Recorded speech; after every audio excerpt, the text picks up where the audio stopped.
Alright, welcome everyone to episode 49 of Menace and The Man. Woo! Stan the Man, Dennis the Menace Bermudez. That's me. How are you today, Dennis? Pretty good. Good to see you again. Warm day here. Very warm day, humid day. We figured we'd do this one out in the gazebo because it's probably our last hot day. And it was actually excruciatingly hot. Excruciating, Stan? Today wasn't for October 2nd. I was wearing a black long sleeve. It could have been a record. Hooking. It could have been a record. I was on a, I was hooking, dude. Yeah, hooking working hard. the pole. That's what you for like. those dollars. That's how you do your shit. That's one of those things you're into. So we're going to talk to Sam Alvey, Michael Chiesa, and hopefully we get Austin Vanderfort back on the show. Yeah, I'd love that. Let's see. Nice shirt. I just got a compliment from the homie Cracker Zach. Oh, Cracker Zach. So we'll jump right into Chiesa in a moment. We'll just make sure our levels are good and that we're up and running. We got a little Menace cam, a little stand cam. Look at those flames back there, dude. The Menace headquarters does it right. Yeah, not playing games. Nope. We got a little Google cam action going on, so. The fuck is that? One thing that we'll even talk to once we get Chiesa on the phone that I'm excited about, like I just said to you, is that Colby Covington versus Usman fight. Why is that? Well, it's amazing. I think that they finally made the fight. Oh. And then I was even watching one thing. Oh, that's his weight class now. I forgot. Yeah, that's his weight class now. And then even for Austin, when we talked to him, that's his former weight class. But one of my favorite things I watched, like it came up in my little queue last night, was that one moment when they were backstage together, and Usman was like, "Yeah, what's up, you Twitter thug? You Twitter thug, you ain't got shit to say." Before he was champion. Right. I believe it was right when Colby was about to fight for the interim title, or had the interim title, and he was like, "You just a Twitter thug," and he was like, and then Colby Covington said to him, "Stick to basic cable, buddy." And then Usman snapped. He's like, "What'd you say? What'd you say?" And he was like, "Stick to basic cable." I don't get why that. What's stick to basic cable mean? Because at that point, Usman hadn't fought on a pay-per-view yet. He was just like a TV fighter, you know what I mean? Or that, like, whatever that term is. You fought on a few pay-per-views in your day, right? Yep. How many? I don't know, a lot. Oh, like actual pay-for pay-per-view? Yeah. Well, that's like a thing. Like, you know, like you're Dude, actually? You're essentially fighting to get to a number of pay-per-views. I don't know if I've fought on pay-per-view cards, but not the actual pay-per-view, I don't think. Oh, yeah. Maybe one? Because towards the end of my career, they had me fighting, like, co-main event and main event of fight nights. Yeah. Well, even that, I think that's a thing, too. Like, Usman and Colby, they're going to be the main event of UFC 245. When I fought Lamas, I might have been on pay-per-view. Yeah. And then what's-his-name was Covington was saying he was trying to get that fight for an ESPN card. He wanted the fight on the Washington ESPN card. Dude, when I fought, dude, it didn't care where I fought, who I fought. Like, it was like, let's just fight. I didn't care where it was on the card. Those things didn't concern me. Yeah. You just wanted to fight. The money concerned you. That was it. After the fact. Yeah. Yeah. Let's go right to Chiesa. Yeah, I'm sick of talking to you. Are you? All right, kick me some digits. I don't have Mike's number. Okay. When I set it up with Rubenstein usually has the people call me. You know what I mean? Right. He's like, I don't want Stan the Man having this person's fucking phone number. I could see that. Yeah, I don't blame him. But because you're a perv. Am I? So this will be good because we haven't had Chiesa on in our new. The last time we had Chiesa on was when we were just doing audio. How does this towel keep getting here? I don't know. What's that? Your JO towel, Stan? No, it was raining, downpouring. Like what'd you say? That was really weird. You were about to cut your grass? Yep. And then it started downpouring on you? Yeah, that's a great excuse not to cut grass. Is it? Yeah. Like you can't when it's raining. Yeah. I mean, you could, but you look like a psychopath. And I don't think it would cut very good. Yeah. Okay. Well, that's the thing. Wet grass doesn't cut well, right? Yeah. Even though, like, I see, like, it'll be, like, drizzling out or just had rain or there'll be dew on the ground. I'll see landscapers just getting after it, just doing quickies. Yeah. That piss me off. If I'm paying a monthly fee or weekly fee, and you're doing Well, what happened there? We had him for a second, and then it just dropped him out. 0. Really? It's not up there still? No, it just dropped him off. Here, I need my face. Oh, you have facial recognition for your shit? Yeah, dude. It's 2019, dude. I don't fuck with you fucking Could it be thumbprint motherfuckers. Let's see. I remember seeing like a meme of like, or like a small video of like a dude being asleep and the girlfriend grabbing his hand to put it on the phone. I saw using this. his thumb. I saw this one amazing meme. Like, oh, he's actually calling me back, but for some reason it's going to my phone and not to the computer. That's weird. Yep. And then it just canceled him out. Oh man, tell me we're gonna have technical difficulties because we're not inside the house. Yeah. What's the Wi-Fi looking like? I have it. It says I'm hooked up. But how many bars you getting, my G? On my phone or on the computer? The computer doesn't really tell me that. What? This weekend you're going to. So in 2 days. Yep. Give us 1 second. Keeps dropping for some reason. So let's see. That's weird. I have bars. It says I'm full up. He just FaceTimed my phone. Text him if you need to. Man, I did text him. Well, I text him from your phone. Yeah, would you tell him like, hey, don't call back. Yeah, I told him give us 1 second. I wanted to get Chiesa on and see what's going on with him. When's his next fight? Talk about life. Who was his last fight? Oh, this is frustrating the shit out of me. Why is it always? Was gotta it be Carlos something? Condit? What happened? Was his last fight Carlos Condit? No, his last fight was Diego. Sanchez, right. Yeah, your boy. Yeah. So, I'm actually really mad at Diego. Why? We've talked about this because I'll DM him like, hey, man, what's up? How you been? He'll instantly respond back, hey, Dennis, how you doing? And then I'll be like, man, we got to get you on the Menace and The Man show. Crickets. Really? Yeah. Maybe he's not as big of a fan of you as you thought. No thought. You don't think? If I haven't already, I should send him crickets, right? Yeah. Cricket emojis are amazing. It really gets people. Yeah, like my phone. I have 1 bar. Mike. Guys, what's up? Is it my service or it's not working? Oh, so that's what it must be. My I thought it was our end. It might be. No? Yeah, it might be mine. I mean, I have 2 bars and stuff, so it's not too bad. Well, I think if we have 2 bars and you have 2 bars, that's 4 bars versus 6 bars. Good to see I'm not the only one that's outside right now. Yeah, we're outside right now as well. We're doing it. Stan, you're gonna try them again from your computer? We're trying to get you on the computer so we get you on. Right now you're on Stan's phone. Yeah, so bear with us, Mike. Stan's phone? Yeah, give us 1 more minute and we'll get you on the computer. Okay. All right, I'm gonna miss you until then. Woo! What's he going for a little run? It seems like I think he's with his dog.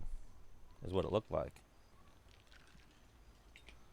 But man, why do we always run into some type of Yeah, we haven't been doing awesome. No, we have not. I mean, we should have did a quick little test face run, I guess. I guess when we say we, Me? yeah, you. Yeah. Well, I figured I'd come here because it'd be more convenient for today. Yeah.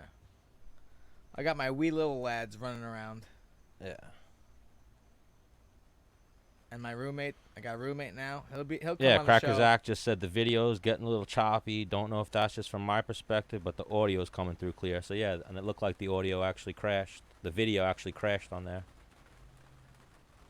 Is that rain? That is rain. Oh my goodness. Sick. Awesome. How long is it supposed to rain for? It's not supposed to rain until tomorrow. Ah! That's probably, well, we have really good microphones, so it's probably not killing our audio, but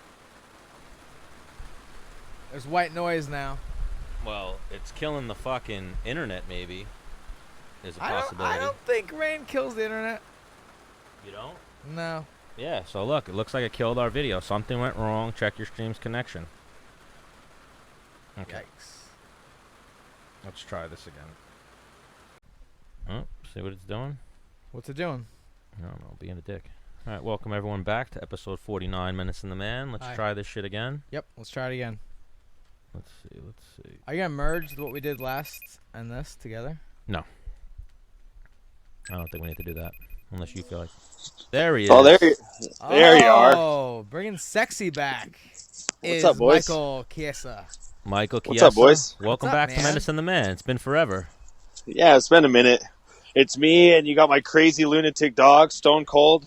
Ooh, I like Stone Cold. Stone It's Cold. Stone Cold Chiesa. That's his full name. Wow. Stone Cold I know, and Chiesa. What kind of dog is he? French Bulldog. Well, French And dog. in the late afternoon, he likes to get his Frisbee session in. So we're out here throwing Frisbee out in the good old Northwest. All right, let me just set this up. I think they have your audio, but they don't have your video yet. So just give me 1 second. Yeah, we're Oh, trying you to don't have my video? Yeah, we're trying to get that face on camera, dude. That thing is fucking gold. I wanted to get Stone Cold on camera, give him his moment of glory. Yeah. Wow. So what are you out, just taking the dog for a stroll? Oh, did we just lose you? Oh, one moment, Mike. Let's see. Output. Can you hear me now? Man, why do we always have reconnecting? Unbelievable. We'll call you right back, Mike. What the fuck just happened, Menace? Dan, you have TikTok? See, look, why am I now not getting the audio? Should I answer this? No. Microphone Yeti, output. Output. Man, always something. We just fucking had it, but then once we tried to get him actually on the screen, they wanted to start fucking up.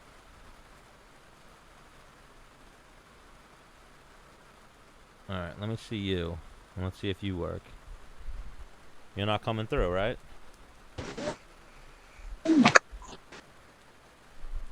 No, I hear you a little bit. Hi, it's me. No, I don't hear you at all. Hello? Hey, how you doing? Oh, man, always something. What the fuck? Ariel Hawani doesn't have these problems. Nah. He's got a crew of nerds, though, that help him. Yeah. So, if you know things about these things, we'll Well, no, take you on the crew. It's definitely our Wi-Fi, because that's why it keeps dropping when we try to switch it over. But bear with us one more moment, and we'll get back to Michael Chiesa. I mean, there is no chance anybody wants to watch this. What do you mean? Menace and the Man? Menace and the Man failing. Start making fun of me. People will watch that shit. I thought that's what people love. When was the last time you worked out, Stan? I did my push-ups. I did 1 day of push-ups. I didn't do the whole challenge. So, you lost the challenge? I mean, I'd rather bring awareness to other things than ALS. ALS is... Whoa, and I'm not trying to be a dick about it. ALS is Lou Gehrig's disease. Okay. And So it's like, come on, worry about cancer. It's one of the rarest diseases in the world. the rarest? One of them. It's not? You know about it? I just feel like there wouldn't be a challenge if it was that rare. People just need shit to fucking Instagram about. Yeah, but why isn't there like a challenge for cancer?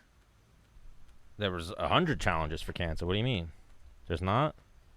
When has anyone fucking nominated you to do some shit for cancer? And like do like an ice bucket challenge or fucking push-ups? I guess you got me there. I did get you there. Well, people need to... Maybe that's what we really got to start doing is the Cancer challenge? cancer challenge. What would it be? Push-ups or something. Let's start Push-ups? that. Well, I still don't know. See, look, why am I not even getting your audio going through now? I still don't know why it's 18 push-ups for 8. What's the significance of 18? No significance. Just that's the number that some dude. I disagree. There's got to be some kind of significance. Nope. I think that's just what the dude started. Why wouldn't it be like a more even number, like 20? I don't know. Because it's not like, well, I made it 18 because I don't think people can do 20 push-ups. See, man, this is fucking bullshit.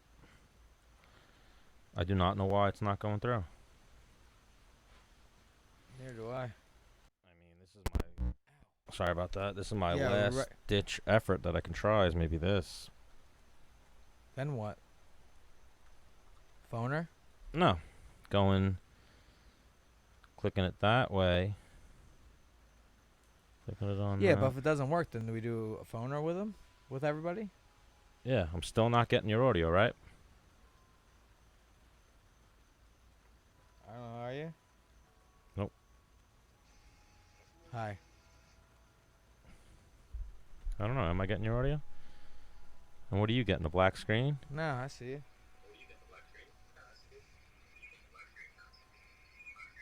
But I'm not getting... See, poor connection. I mean, that's maybe it. What's maybe it? The Wi-Fi's in my room on the other Oh, side no, of the I'm room. a fucking idiot, and I turned the volume down. Yep, so that's what that was. So let's try... Yeah, you are an idiot. I'm a fucking retard. I don't doubt that at all. That's one of the things I hate about you the most, that you're an idiot. Yeah, I am an idiot. This is true. Should I answer it again? Yep. Let's see. Are we getting any type of Am sound? I on the screen? I mean, I see you, but you're frozen. Yeah, but put me on the screen. I have you on the screen. Well, the thing is, we both have the same internet. If that's a problem or not. That seems to be the problem. I mean, son of a bitch. Let's go back down with Do this. not call Lynn a bitch. I wasn't talking about you being a son of a bitch. I was talking about this The Mac. this MacBook setup we got. I mean, we had them crystal clear. Why did it start fucking up? I just don't get it. I don't think anybody gets it. Nobody gets it. Alright. So now, we'll give it one last ditch effort. Let's see what happens with it. Answer it. Nope, I'm still not getting your FaceTime. You know, I'd be getting the noise at least. Yeah, I suppose you're right. You know, I'm not even getting the beep, beep, beep, beep, beep, beep, beep. Yeah. And the question is why? I should probably order my kids pizza, right? I would if I were you. Is it because our equipment got wet? No, I don't think so. Yeah, no way. I mean, this is just boggling my fucking mind right now.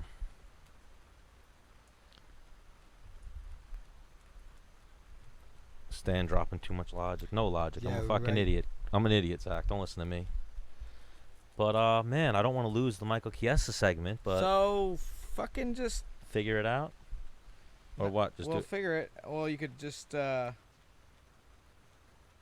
could, I could what?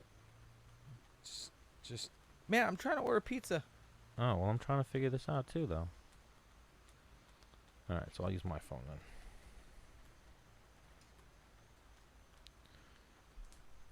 Let's see. Man.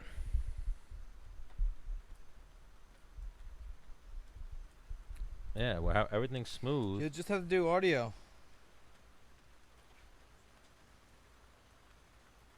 But I don't even think it'll let me do audio. Once I jumped it across is when it stopped working completely.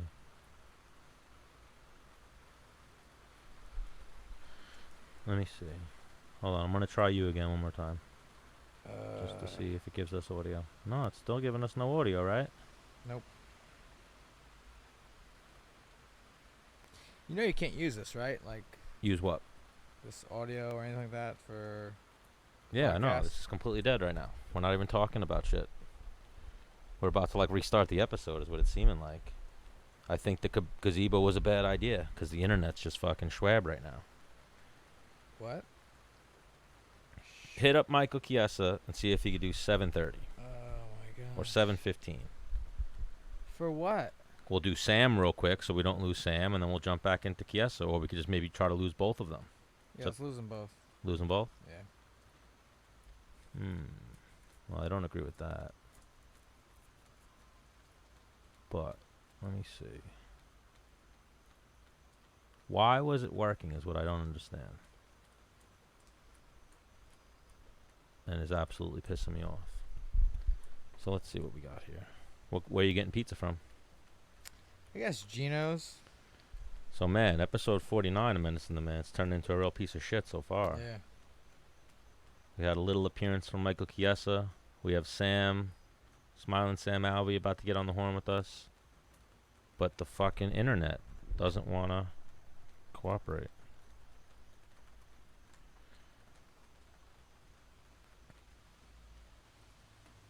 See, it's not even opening up my pages and shit. It says we're good on here, and it seems like, no, I guess we're frozen on there. Man, what a nightmare of an episode. See, yeah, I think we're frozen.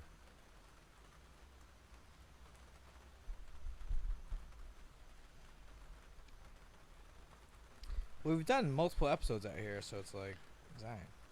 Yeah. No, we did one episode out here. See, look, it just ended our live video again.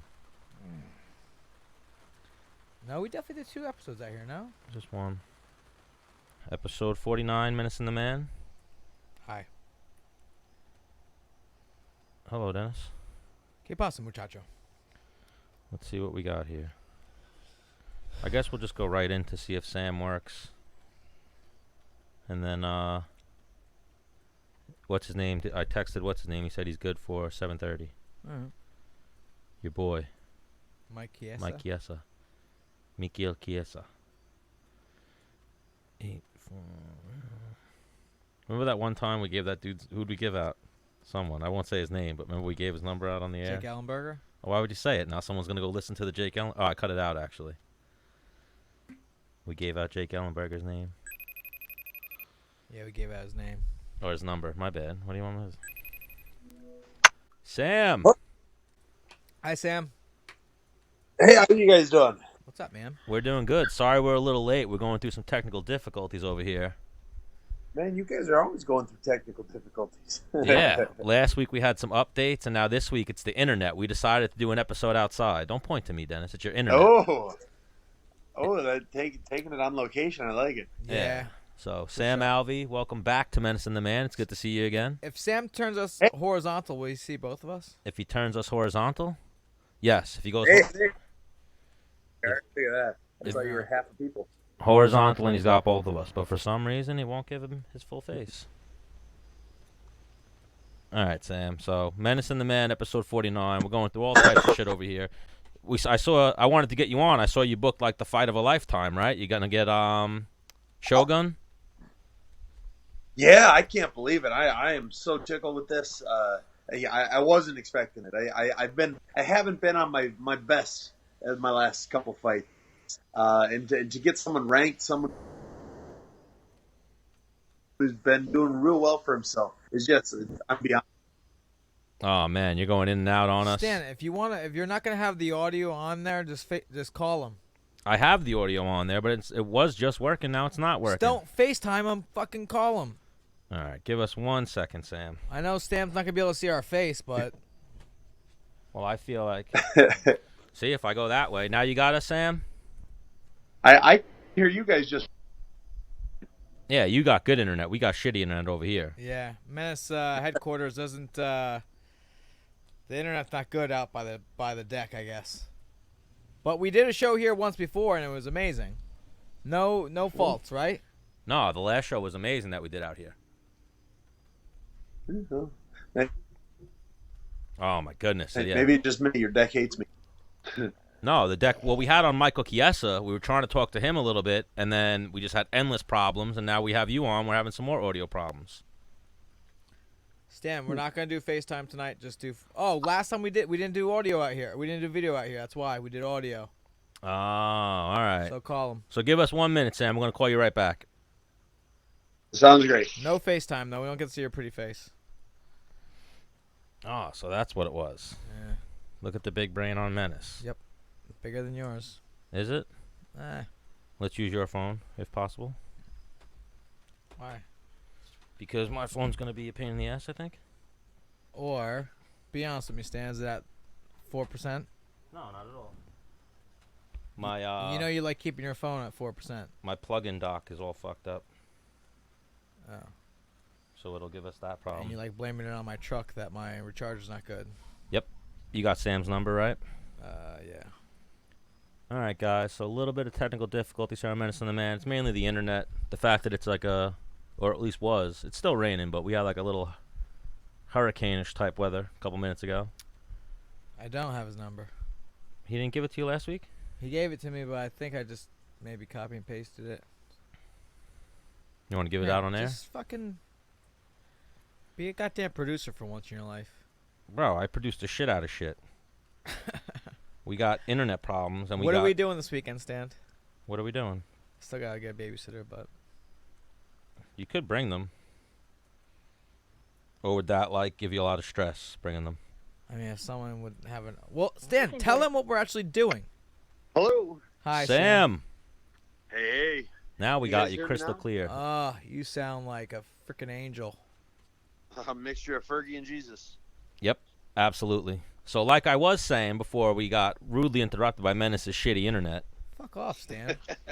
You know what it is? You have kids, Sam, right? I got 5 kids. Oh, my goodness. Holy shnikes. You got a basketball team. 5? 5 kids, yeah. We just had our last kid a month ago. Now, how do you know it's your last one? Did you get snipped? No. I mean, it's my last for now. We'll see if I win my next fight before we start having more. Oh my gosh, that's amazing. And now you're married to a model, right? I sure, not just a model, a supermodel. A supermodel. Wow. Yeah. Oh man, she's way hotter than me. No wonder you That's keep hard just. to do too, because I'm Well, it's like something Menace always says. You got to date up. yes. Date and marry up, Then, always. then trick them before they realize what's happening. Yep. Yeah. Man, can we go more? So, how did you meet her, and how'd you get your hands on that? So, 14 years, 1 month, and like 30 days ago, we met at a Renaissance fair. Stop. Hang on. Do you know to the day? I do. That's I do. actually insane. Yeah. How do you think I tricked her?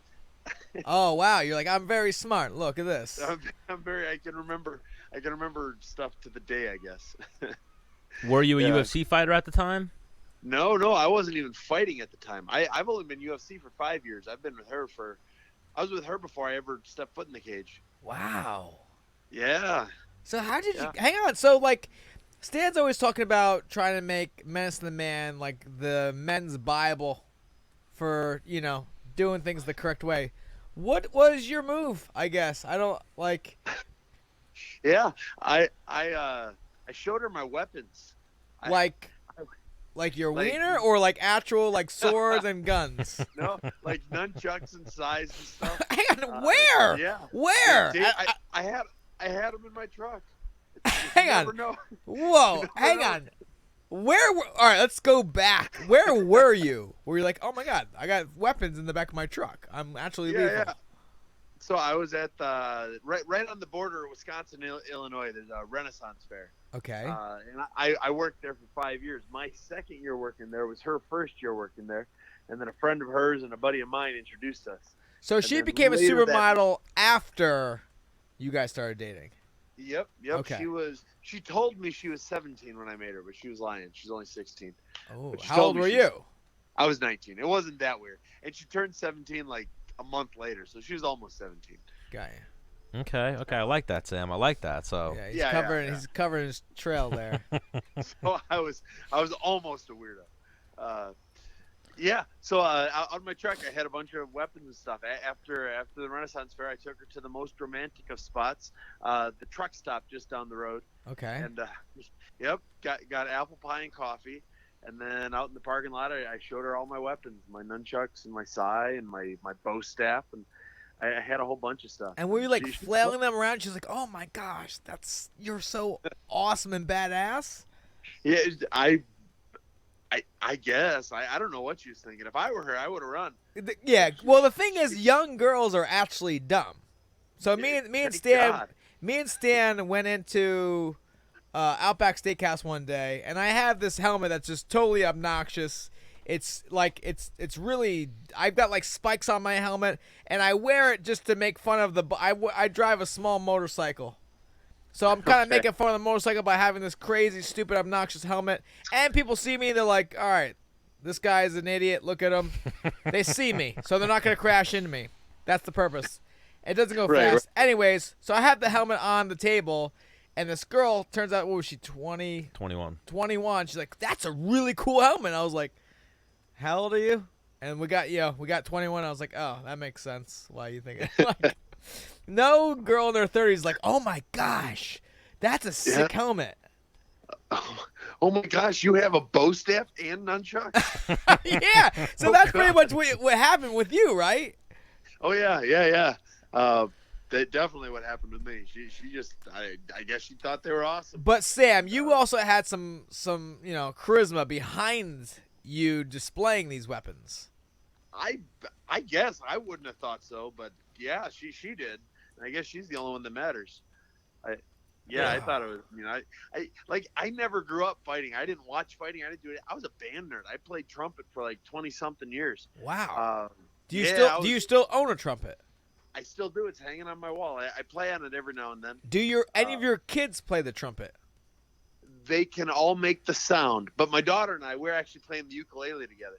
We're learning that, and then here my next oldest, Ivel, he and I were gonna start piano here in about a week. How old are your kids? All right, so 6, 4, 3, 4 months, and 1 month. 6, 4, 3, and then what was the last two? Yeah, when you start saying that many numbers, Menace gets confused. How many months? 4 months is one of them, and then 1 month is the other one. What? That doesn't make sense. We're adopting. Oh, right. We talked about that. Yeah, I'm a foster parent right now to the 4-month-old, but we're trying to adopt. It's just a process and a half. Because I was like, do you have two different moms? Yeah, you got a baby mom over there? Yeah, what the heck? No, we're calling them twins because they're gonna grow up almost the same age. Man, you are a really good person. Great person. Yeah. I'm something. If it would be real hard to do if I didn't have the job I have. Yeah. Stan, would you ever adopt? Maybe. If I ever decided like I do want kids and I was old. I'll take that as a no. No, I would. I could see that. Like if you do it for the right reason, like to take a kid out of a bad situation or something like that. So for you, not to know. Yeah, probably a no. Yeah. I would adopt like after my kids are like grown and out of the house, and let's say I was like, I'm missing something. Like I miss my kids. Maybe I would adopt then. So you would adopt another little kid? Yeah. To each their own. That was something with us. We didn't want to adopt anyone that was older than my oldest.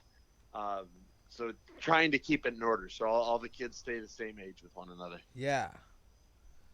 What's the adopting process like? Well, the way we're doing it, we are fostering to adopt. Because in the movie Big Daddy, it's a shit show. It's a hassle. It is. It's like it took us over a year to become licensed to foster, and then when you start fostering, you can say yes or no if children get brought, but you're really not going to say no. And it's all kind of spur of the moment for the kid coming. We got a call Sunday afternoon, said, hey, we got a baby.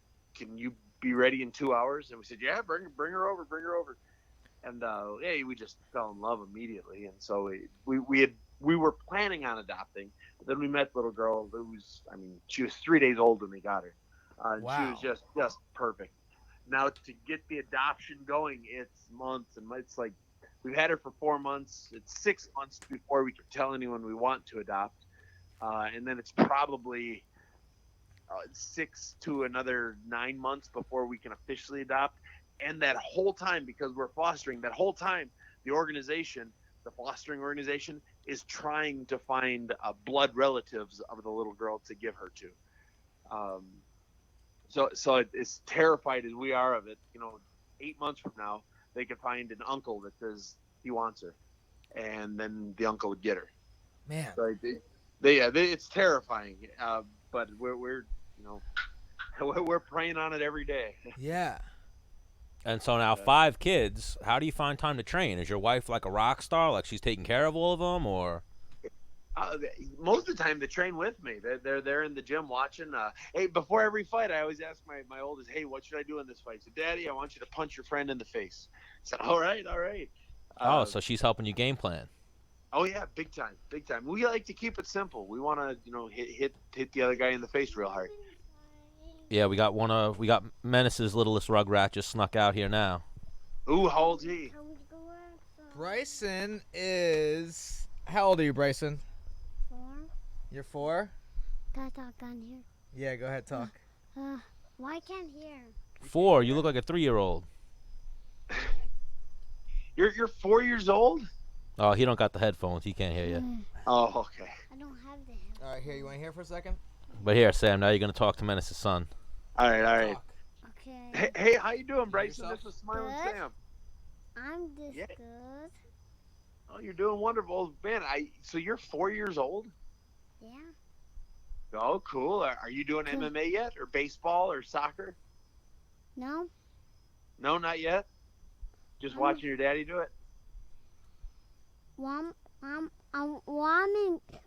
in first grade. You're in pre-K. Pre-K. I'm in pre-K. Pre-K. You're lying to my Okay. friends? So. What do you want to talk about? So, what do you want to do? What do you want to do? He's asking you. He's going into the interviewing now. He's asking you what you want to do. Oh, Yeah. yeah. Well, when I grow Yes. up, So I'm Bryson, I doing wanna it be an to MMA my fighter. fight crew. That's what it looks like. It's like Yeah? combat chasing. You know what I got going on, Sam? I have nephews. And you ever see, I've said it before many times on the show. Oh! He has nephews. I know a nephew. It's like that is a nephew. You seen Talladega Nights, Sam? I have. Those are my nephews, Walker and Texas Ranger. Yeah, walking in Texas That's Rangers. One of them's actually a ginger too, and they're both just wild like that. And then I have a littlest nephew who is 3, and he's super chill. But like right now, he's got a cast on his leg. He just got the cast off his arm. Like his older brothers are terrors. What do you do about discipline over there at the Alvey household?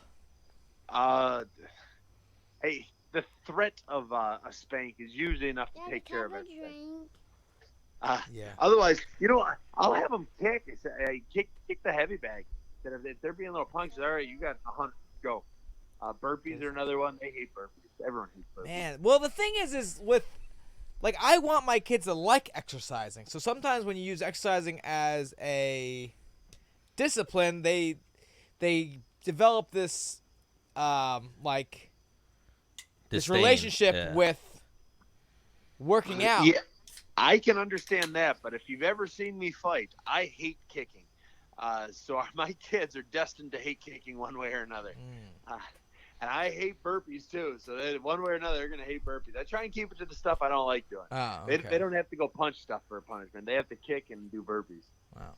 Yeah, because you like punching people. I love punching. Yeah, you're people, so pretty good at it. I've been doing all right. I dabble. Have you thought about getting better at kicking? I have thought about it. And, Is that where it just stops there? Or Uh, is it in the regiment? I do it all the time in practice. I try hard. I do it, and then I got in the fight, and my feet just stay flat on the floor. I don't get it. Have you been calf kicked? No, but that is all I throw. I mean, Okay. Luke Rockhold, like 5 years ago, calf kicked me in practice, and I asked him, what was that? Because, I mean, he paralyzed me. And he Yeah. said, oh, he's just kicking right there. That's all I throw now. Yeah. Calf kick. That is it. Well, I mean, honest to God, one calf kick will ruin a fight. It'll ruin your Yeah. Gilbert Durinho just calf kicked the shit out of Gunnar Nelson. And then even watching that whole fight card this past weekend, that's what it seemed like everyone's into now. 'Cause we even had Jeremy Stevens on the show. Oh, no, who do we have? No, Justin Gaethje on the show. Mm-hmm. And Justin Gaethje, who's one of the most notorious likers, he said he doesn't throw anything above the knee anymore. Everything's a calf kick. Yeah, that's the same with me. That is it. You could punish my thighs, and I'll be fine at the end of 15 minutes. I mean, it's one calf kick, and I'm limping for the next week and a half. Yeah, Menace actually got his fibula, whatever it's called, broken by a calf kick. Oh, really? Yeah. By Jeremy Stevens. Good old Jeremy Stevens gave me a fracture. Oh, that jerk. No, he was trying to win money. Yeah. You are a prize fighter. Hey, you could jump back in anytime you wanted. Yeah, I know. Oh, what are your thoughts on fighting for so much money to show and so much to win, or a flat fee?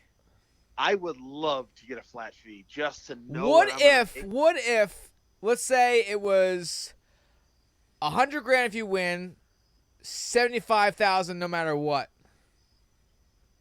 $50,000 if you lose. Yeah, I would take the 75. I think so too. Yeah, and especially as an older fighter, because you've been around the sport for so long, anything can happen. Yeah. When you're like, dude, not on my worst day could this guy beat me, and like, whoop, you're like, wow, what the fuck? And you'll spend money in camp because you know you're gonna win. You know it's gonna happen. Yeah. You'll spend that extra money to get the cryotherapy or the whatever else, the red light, and then the judges have a bad day. Like you wouldn't sign the contract unless you thought you were going to win. Right. I've never signed a contract like, I don't know. Hopefully I win. I'm always like, this guy's getting spanked. Sign. Yeah. Where do I sign? Okay. Yeah, absolutely. I know I'm gonna win when I sign. And in terms of like your life, you could almost spend accordingly. You know what I mean? Even if it was like, all right, you're fighting because like my last 3 fights, had I won $300,000. Yeah. But I lost 2 of that. You know what I mean? Yeah. But if you lose all 3, it's 150. You're like, whoa, that's half. That's hard to. And it doesn't make you nervous, but it just adds that extra level of disappointment to yourself when you lose. Yep. And it's like, I was gonna get my kids braces, but no, they get crooked teeth now. Hang on, and you said it earlier, like not even before I said this, was like, I might have more kids if I gotta see if I win my fight or not. Yeah, that's really it. And it's hard to budget a future, and it's hard. You want to, you should budget as if you lose, but you can't. I try to. I always have all my money I ever made. I tried to spend it like that was my last fight. Yeah. And then when I fought again, like, all right, now we have this much money, kind of. Now we can kind of maybe do a little bit more. I had like a ceiling. Like if my bank account went under $30,000, like, oh shit, like red alarm. You guys aren't going to college anymore. Deal with it. Start playing sports. Yeah, y'all better be good at something. That's one of the reasons. And then taxes roll around, you're like, oh fuck. I forgot about that. Fuck. Yeah. Like your last fight is like almost like you didn't fight. Yeah. Yeah. They say right around December it's very hard to get a fight, and right around April it's very hard to get a fight in the UFC. Everybody's fighting to pay those taxes. That's insane. I mean, I would love that if there was a flat fee and taxes were already taken out. Hey, when I fought over in Australia, they were going to take 51% of my purse if I won. I would have almost made more money. Well, I did lose, but I would have almost made more money if I lost. Why? Wow. They take 51% for taxes? Yeah, and I took the fight on 10 days' notice. So we were, I took the fight. I had a week of, training, getting ready for a little bit. And Friday night, we're leaving Saturday morning. Friday night, we get an email and say, hey, just remember, if you don't have an LLC, they're going to take 51%. Whoa. So my wife, while we were over there, she, was up all hours every night talking to banks over here. And we got an LLC created overseas while in Australia. That is insane. Oh, it was nuts. They could have given me, if they had told me 12 hours earlier, it wouldn't have been a problem. We could have taken care of it, gone to the bank right then and there. But they told us Friday night, 6 hours before we left. And and we were just, Britt, we got to get it done. They're going to take all of my money if I win. Because I remember I fought in Mexico, and I remember I didn't want to even give the person's label.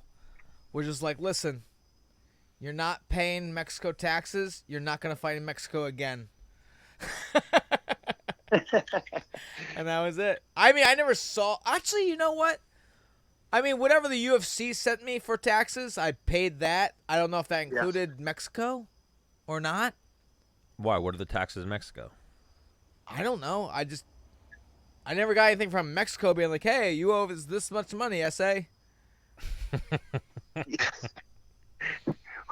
The rule is whatever you pay in Mexico, you get to take off your American taxes. So whatever you pay in Australia, you get to take off the American taxes, which is nice. And if you don't get that bill from Mexico, and you could probably get away with not paying tax on it, probably. So the cartel probably likes fighting. They're probably like, he's all right. Yeah, but they like money more, especially if you're not Mexican. Yeah. But Sam, you got, like we were talking about earlier, I don't know if it was on when we got cut off before or whatever, but you got that huge fight coming up with Shogun. You're going to Brazil, right? Yeah, I'm going back to Sao Paulo. I've been so blessed with this fight. I haven't been doing well. The last year has been a rough year for my fighting. I got Mark Goddarded twice, and then I lost the decision in my last one. Mark Goddarded. I like that. What does that mean? Goddard. It means he stopped me early. Twice. One. Australia was one of them. Australia was a bad one. And then the one before, I was actually in Brazil. I was fighting Little Nog, and I got clipped. I got clipped hard, and I was falling backwards. I was coming forwards for a shot. I took him down, and he stopped the fight. I took him down. I was, you kind of go on autopilot. You get rocked a little bit. I was shooting. Right. Was falling to his butt, and Mark Goddard stopped the fight. I couldn't believe it. Man. But so I got Mark Goddard did it twice, and then I lost a decision last. I've seen him do that a few times. Yeah. Who was your decision loss to, the last one? Klidson Abreu. And I sound like one of those fighters that has an excuse. I still think I won that fight, but it was closer than it should. You're preaching to the choir here, dude. Yeah. Anything that goes to was it a split? Was it unanimous? Was it? No, it was straight up unanimous. It was all three judges said I lost, and was it a split? What are your thoughts on that? The judging. I think the judges are terrible, and I think I don't know who's 10-8 rounds are the worst thing to happen to MMA in the history of MMA. Yeah, but they don't give them out often, right? They're starting to give them out all the time. It's all the time they're starting to give these bad boys out, and it's ridiculous. I have no idea how to score a fight now. They've taken all power away from wrestling. Submission attempts are worth more than a landed strike, I think. I feel like it depends where you fight, which is another thing that's very frustrating for a fighter. Like, all right, man, I'm going to fight in Idaho. I better have my striking better be better than my takedowns. Oh, I'm fighting in North Carolina. Like, my takedowns better be on point. Yeah. Fighting in Brazil, I better have a real good Brazilian accent when I get down there. You better start working on that tan before you go down to Brazil. Perfect tan, yeah. You can come in darker than Shogun. Shogun's usually like a little pale when he gets in there. Yeah. He doesn't have a good tan. Yeah, I agree. Yeah, but if you guys have seen me, I'm like translucent. Yeah, Wow. but they can give you that good spray tan. You got that sponsorship. That Just good go in spray- there and say, show a picture of Shogun. Go in there and be like, make me darker than this guy. Yeah. Make me darker. Yeah. Maybe, dude. Hang on. If you were darker than Shogun and you dyed your hair black, that would be amazing. Yeah, dyed my skin dark. Maybe dyed my ask the UFC that you want the tail takes me that you fight from Brazil and you come out in Brazil like shorts. Yeah, just be like, I'm not from the U.S. Hang no on. more. I'm from Brazil. That would be amazing. If that was his thing, wow. everywhere he fought is like he wore that place's. You might be onto something there. Just I wear know. shorts. Be like, listen, I know I'm from America. I want shorts with the Brazilian flag on No, it. be like, listen, my last week I trained here. This is where I train now. Yeah, I could. Maybe I will. You watch that fight, and I'll see how it turns out. And then you know what you do? You know how your name is Alvey? Just get like an S and put an S over the Y and be Alves. Yeah, Samuel Alvey. Yo, my gosh, this keeps getting better. Winner by split decision. Samuel Yeah. Alves. And then as soon as you grab the mic, be like, Obrigado. And Thank then, you. like, Gato via Montecu. Hey, listen, your family and your wife would be happy. That's what matters at the end of the day. Yes. That is what. Yeah, no half. I'll make sure they're happy. That would be great. They would love it. Man. All right. You're the man, Sam. We appreciate the time. We don't want to keep you all night. But get it done against Shogun. We'd love to have you back on after you get the TKO or knockout victory. Hey, that sounds great. You tell me when, and I'll be back on, and I'll I get that would win love first. that. We always try to make people regulars, and we have a few regulars, but we'd love for Sam Alvey to be one. You're No. one of the good guys in MMA. Oh, Consider me regular. I'm in. Beautiful. love it. Beautiful. All right, so enjoy the kids, enjoy fight camp, and good fight to you in November. Safe Thank travels. you very much, my friends.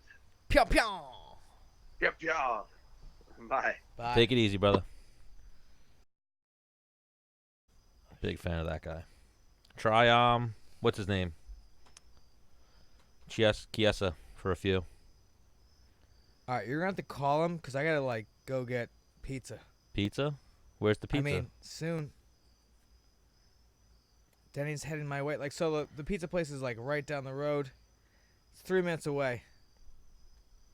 What? It tells you how far away the pizza is? Yeah, I use Uber Eats. Oh, so Uber Eats is bringing you the pizza. Yeah. All right. Because I think I only have like $3 in my wallet right now. Okay. That's crazy, right? Yeah, you're one of those people, though. You're not a cash person. Oh yeah, I'm a big card guy. You're a big card guy. The homie Rob Scotty is a big card guy, too, so it's always like, oh, I have absolutely $0 on That's me. why I love doing private lessons, because then I have cash on me. As opposed to just going to the ATM? Yeah. Nope, don't want to go to the ATM. Yeah. So you do your private lessons, you get a little cash in your pocket. Yep. If you guys want to do any private lessons and you're in the New York area, head on down to Long Island MMA and look for Dennis Bermudez. Right? Yep. I don't want to. This guy's 2 minutes away. So what does that mean? I don't know. Do I go out right now? You need your phone? No. Yeah. I told Chiesa 7:30, so we're like 17 minutes late on him. Oh wow. You want to call him and I'll. Yeah. Chiesa's a big. Well, just be here for the introduction at least, and then I'll Alright. talk to him a little bit about life. Okay.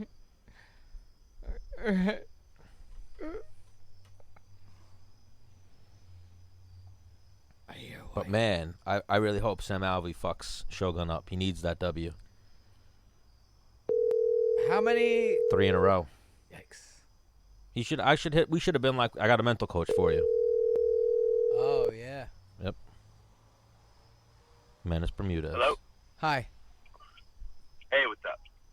Michael Chiesa. Boys ready? Finally, welcome back to Menace Yeah, and The we're Man. just gonna. I think the video was taking up too much data of the internet and was like, you know what, guys, you're not doing this. Because we were Yeah, so the outdoor idea backfired, huh? Yeah. 100%. Well, last time we did an outdoor episode, we did we weren't doing video at the time, so that, you no weren't. wonder why it was a smooth episode.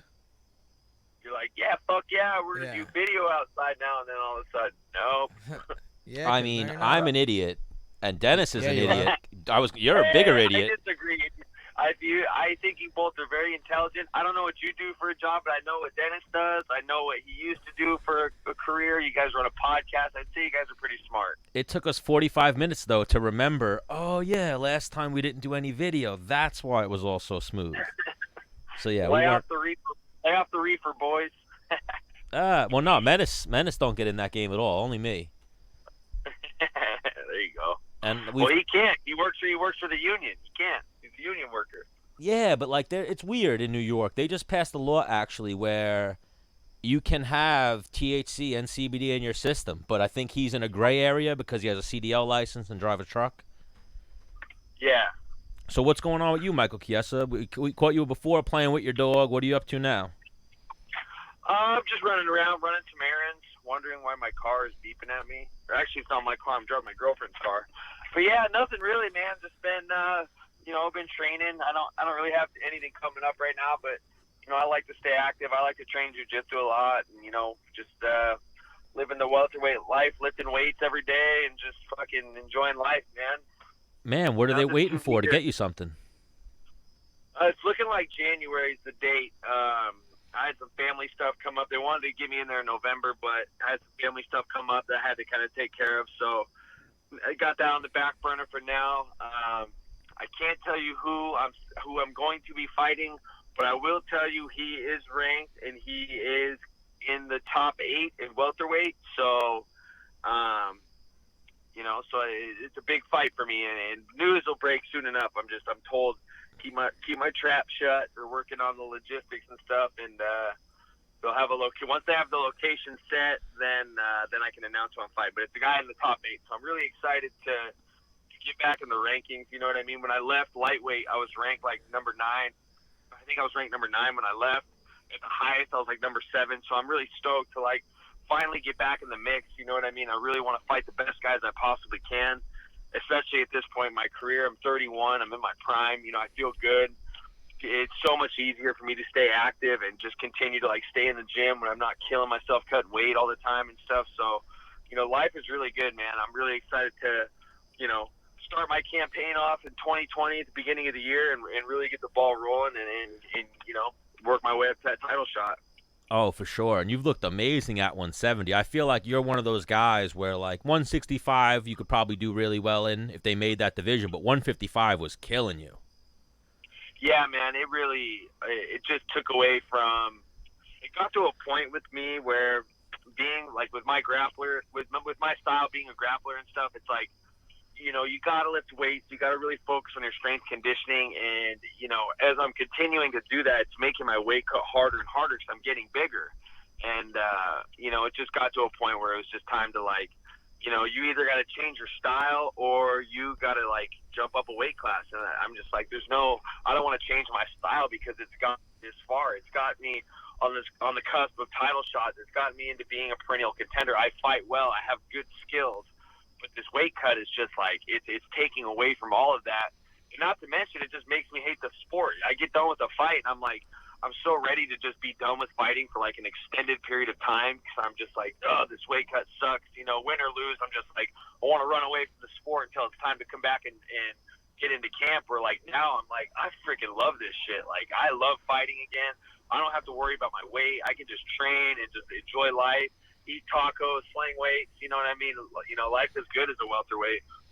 Yeah, we try to talk about that with everyone we have on. I think they need to adapt the one championship style of weigh-ins. You need to be hydrated. I think you'll get better performances out of the guys as opposed to going back to the wrestling way, which is cut as much weight as possible, fight dehydrated, take water out of your brain, out of all your muscles.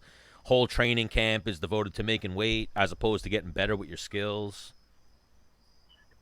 I agree. I just think cutting weight, cutting weight and doing steroids almost fall into the same category because you can change all the drug testing policies, the weight cutting policies.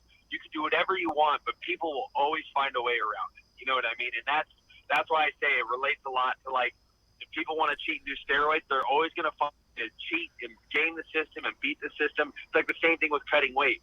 You know, you could do all the reforms you want, but people will still find a way to game the system if they really, really want to. You know what I mean? If they're adamant about it, they'll find a way. Even if it's just a little bit, you know, they'll find a way. So, you know, that's a really tough thing to do. I think there are things we could be more proactive, changing the whole weight cutting thing. But I think that more than anything, I just think more people need to make the decision that Dennis has made, that I've made, that a lot of others have made, to just go up a weight class. You know what I mean? The results are out there. Look how many people we've seen gone up in weight and have found a lot of success. You know, he became a heavyweight champion. Dustin Poirier went up a weight class. He just fought for the lightweight title. You know, you see a lot of guys finding success by going up in weight class. So I think that's the best way to get some change, is to just have more people lead the charge. Oh, 100%. And even the best example is Robert Whittaker. Oh, yeah. Who went up from 170 where he was killing himself, and now he's a champ at 185. Yeah, I agree with you there. I mean, he's looked sensational. I mean, like I said, there's really not. I think, you know, I'm not just picking on the guy because I don't like him. I'm not saying this because I don't like the guy, but it's like I think the only guy I can think of that didn't really have that success in going up a weight, you know, it was Kevin Lee. But he only dabbled once, and I think that maybe if he fought a little differently, he could have found success. But outside of that, I can't think of anybody off the top of my head that has gone up a weight class and not done very well, you know, even in their first fight. So, you know, we'll see. Hopefully it's something that I hope there's some type of change before somebody really harms themselves. You know what I mean? And, you know, you hear about people around the world on smaller shows that have died and stuff from cutting weight. That's just something I really don't want to see happen, especially in the UFC. Yeah, Menace just went to grab his kid some pizza, but yeah, that's something that we talk about all the time. When you're cutting weight, there's only so much water you can take out of your body before it starts coming out of your brain, you know? Oh, dude, I was just talking to somebody about this. I remember when I think it was when I was cutting. It was when I was cutting weight for Pettis. That's the only fight I've ever missed weight. The only thing in my career I've ever been embarrassed or ashamed of was missing weight. 'Cause I've always been very professional. Even as big as I've gotten, I've always found a way to make weight. You know, I broke my foot less than 2 weeks before the fight, so that really fucked with my weight cut, not being able to run and do all that stuff. So I remember I cut weight 5 hours, and they you know, I was working with Lockhart and Lee, and they sent me to bed. And bless those guys' hearts. Those guys are fucking studs. It's not their fault I didn't make weight. Those guys did a lot of great things for me, so this isn't like me saying something bad on them. They are great. I run I more in the remember last 2 weeks than I do probably the whole camp. Oh, that's awesome. Yeah, see, that's what it takes. Oh, did we lose you, Mike? That weight up. No, you're You back. got to run a lot of that weight up. Yep. It's just what you have to do. And I remember I cut for like 5 hours, and they sent me to bed to try and get some sleep. I remember laying in bed, and I had this glorious mullet, dude. My mullet was like down past my shoulders. It was like my comfort thing. You're going in. Hold on, Mike. You're going in and out on us. So give it a moment. Let the what do you have? Verizon or AT&T? I have AT&T. AT&T sucks. I have full bars. You can hear me now? Yep. Now we got you. Didn't he switch from Verizon to AT&T? That guy. That guy, yeah, he switched. Man. All right, now we got you clear. I'm running my fingers through my mullet, and I swear to God, I could feel like every dent and line and crevice in my skull, and I was like, "What the fuck is this?" Like I was just getting to that point where I'm dehydrating myself so much that it's literally coming out my head. I could feel every dent, every scar, every line, and I'm like, "This is fucking terrible." I'm gonna fucking die. You know what I mean? Like, I'm gonna wake up tomorrow. It was terrible. Yeah, weight cutting is not good. I don't think. I mean, I could see where it comes from. It comes from the wrestling, but the sport needs to adapt at this point because they got to realize, like I said, and what Menace has said many times, you're taking water out of your brain. Oh, did we lose you, Mike? Oh, we might have lost him. Hello? Hello? Can you hear me? Yep, now we got you. We hear you now. Okay. I was gonna say you gotta have weight class. You know, when I'm in good shape, I'm like 180 pounds. I'm not gonna go up to 85, because I'm going to be at a deficit. So you got to cut a little bit of weight to get in where you fit in. You know what I mean? But I think that the big weight cuts have got to go. Yeah, well, think of that, 55. If you're walking at 180, that's a huge weight cut to 55. Well, dude, outside of camp, when I fought at 55, I would be over 200 pounds, and I haven't been over 200. I have not been over 200 pounds this which is crazy. Like my body's like my body does not. You get a homeostasis. You get a ground weight. You know what I'm saying? When you just fluctuate a little bit, when you do those drastic weight cuts, your body just goes these drastic changes. You know? Yeah. Oh yeah. I mean, too. I've seen what you look like at 145 pounds, Dennis. You are a guy. I can tell you got to cut some weight to make that weight class for sure. 30 usually. Wow. Yeah. And the thing is that's when you put that in perspective. 30 pounds for a guy that fights at 145 is way too much weight. You know what I mean? Yeah. That's that's a lot. Like 70, that's not big of a deal. It's a lot more, you have a lot more mass if you're fighting at 170. That's not. But 30 pounds to make 45, that's big, man. What are your thoughts on a 165-pound weight class? And if you think there should be, what happens at 170? Well, here's the thing, man. When I fought at 55, I was so like, we need 165. This is bullshit, blah, blah, blah, And now that I've gotten to 170, and I've gone up in weight, I'm not as concerned about it anymore. And honestly, if they added a 65-pound weight class, that they're going to get rid of 170. You know what I mean? They're going to do 65. They're going to do 75. As they should. But for me personally, I would go if they added a 165-pound weight class. I'd probably go up to 75 because I'm just so. I really like the way it feels to not cut weight. It's a different feeling. Like, I had a really easy weight cut last time, but it was still, a 10-pound water cut. It's not like it was like, it's not like I just like worked out for 10 minutes and I was on weight. Like, I still had to cut 10 pounds of water. Yeah. And I'm like, dude, if they added the 2 weight classes, I would probably go to 175. You know what I mean? I've spent so much of my career cutting weight. You know what I mean? It's like I'm enjoying just focusing on competing. Like being able to focus on competition, focus on. It used to be like, I'm going to focus on the scale and making weight, and then once I get past that, I'll really start thinking about my opponent like I should. It's like those days are gone. Like I just focus on the guy I'm fighting. So I think that 165, if they add the weight classes, I think that'd be good. I think the UFC could use more champions, because there are these times, there are times when they're like scrambling to make a pay-per-view main event for a title, and there's just, there's people are hurt, people are unavailable. Like you need a couple more champions to be able to, for that type of output that they want to have for the shows. So I think it's good for the sport, but I don't really dwell on it like I used to. I'm just like, cool, man, do what you do. I'm happy where I'm at. Yeah. So scratch 70, 65, 75, and then something between 205 95. and heavyweight. Yeah, they should add 65, 75, and 95. What? Shut up, Stan. No, 205, like maybe 235? Yeah. And heavyweight? I could see that. Cruiserweight would be cool. The tough thing is, I mean, if you look at 185, outside of like 4 guys, 80 has gotten kind of like 85, 205.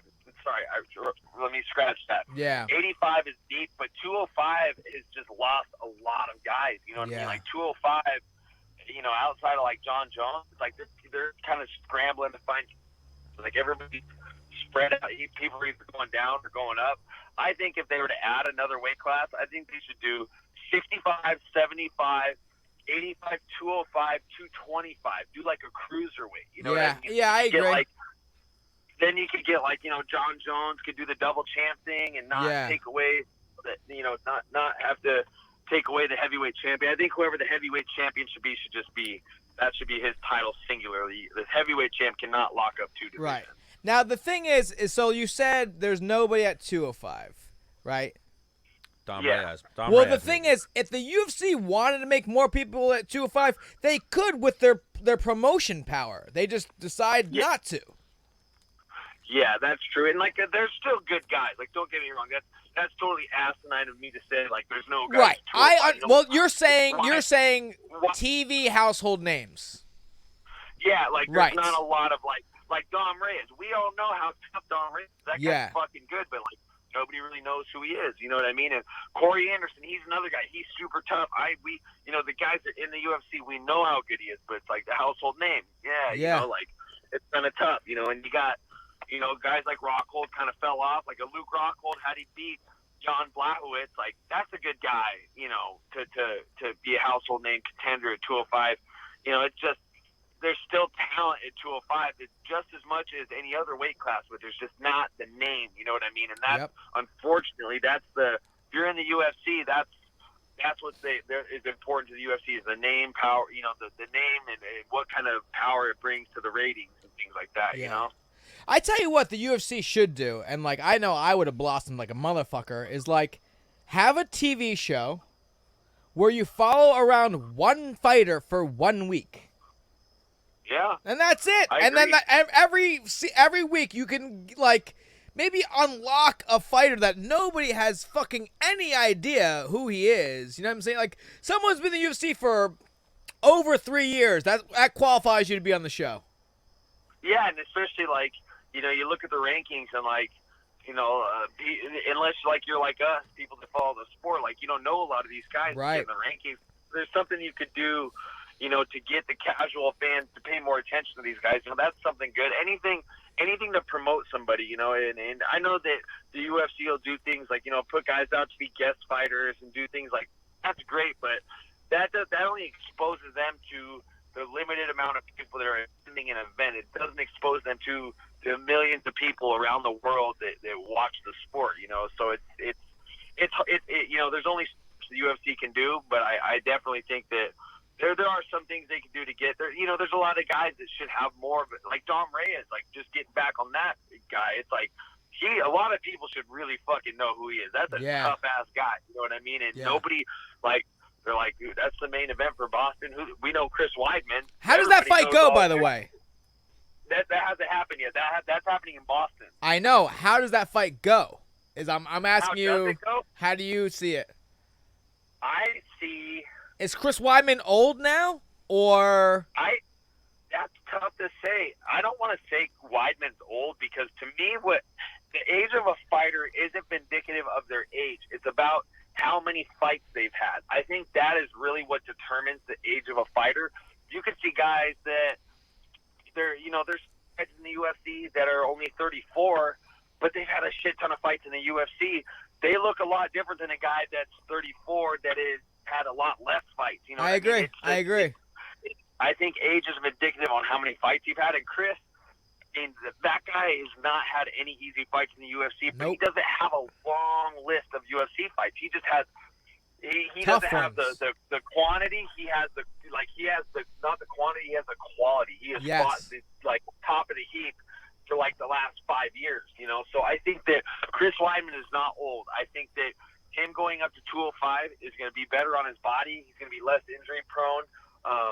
I know he trains hard. I know what those boys at Cerro Longo are doing. They do things right. They have cranked out tons of contenders. You know what I mean? And I think that this is a tough test for both guys. This is where, this is good matchmaking. A good matchmaker will take guys and find out if somebody is a rising contender or if it's a guy that still has it. So this is that class, like old guard versus new guard type thing. So I'm biased, so it's a hard one to ask me because I'm all about, Weidman and Ally Quinta and Funk, Funk Master, all those guys. Those are my boys.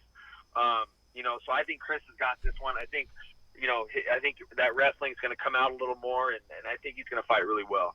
I just hate being in a position that Chris Weidman's in right now. It's like Must win. Well, no, I mean that's on the table, but like Every fight's a must win, but this is a real but must this win. is like Dom Reyes has everything to gain, nothing to lose, kind of. loses I a agree. title shot. If Right, I understand that, but like he's just looking at him like he's been thinking about Chris Weidman for like the last 10 years, before he even started fighting type shit. You know what I'm saying? Yes. Where now it's like, oh, who's this young buck try to take my throne? Like, I remember like getting towards the end of my career just being like, I don't even. That's kind of why I retired. I'm like, I don't even here, have it. I don't give a like, I don't know. You're annoying me. I don't fucking feel like fighting you. You're a fucking young buck. You're feisty. You have nothing to lose. That's the same shit my coach says. He goes, dude, it is way easier to fight the guys you've known your whole career than to fight someone you don't even know who they are. You know what I mean? Because it's like you paid attention to these people for years, who they are and how they fight without even having to watch a stitch of film. But I haven't been in a position where I've had to fight anybody of the new guard yet. I've fought a lot of name guys pretty much my whole career. Yeah. So it's always been easy for me to get up and train and know who I'm fighting. But it's like I hear of all these new guys coming up, and I'm like, who is this guy? You know what I mean? And I know they're all tough. It's not a stab at them and their skills, but it's like, shit, I don't even know who these guys are. And they're fucking. I watch them fight. I'm like, holy shit, they're good. And they have us old dogs figured out because they've been watching us forever. You know, so I know it. I know exactly what you're saying, and I totally agree. One of the most prepared fights I ever was for Clay Guida. I'm like, oh man, I've been watching this dude since I was like in high school. Yeah. Like, I mentally prepared myself for the weigh-in. I mentally prepared myself for how he was going to come into the cage because I'd seen it, a bunch of times. Well, that's even what this fight is for Dom Reyes. Like we've talked to Dom about, he went to school on Long Island. He got into the game after Weidman, so when he was before he got into MMA and first getting into MMA, Weidman was the guy. He was probably at a college bar watching Chris Weidman fight. Yeah, on Long Island, and people hearing on Long Island. Yeah, oh, I know him. Of all places, that's funny. I didn't know he spent time on Long Island. That's weird. Yeah, he went to Stony Brook. Original? Yeah. No, he's not. He's from California, right? Yeah, he just went to college here. Oh, no.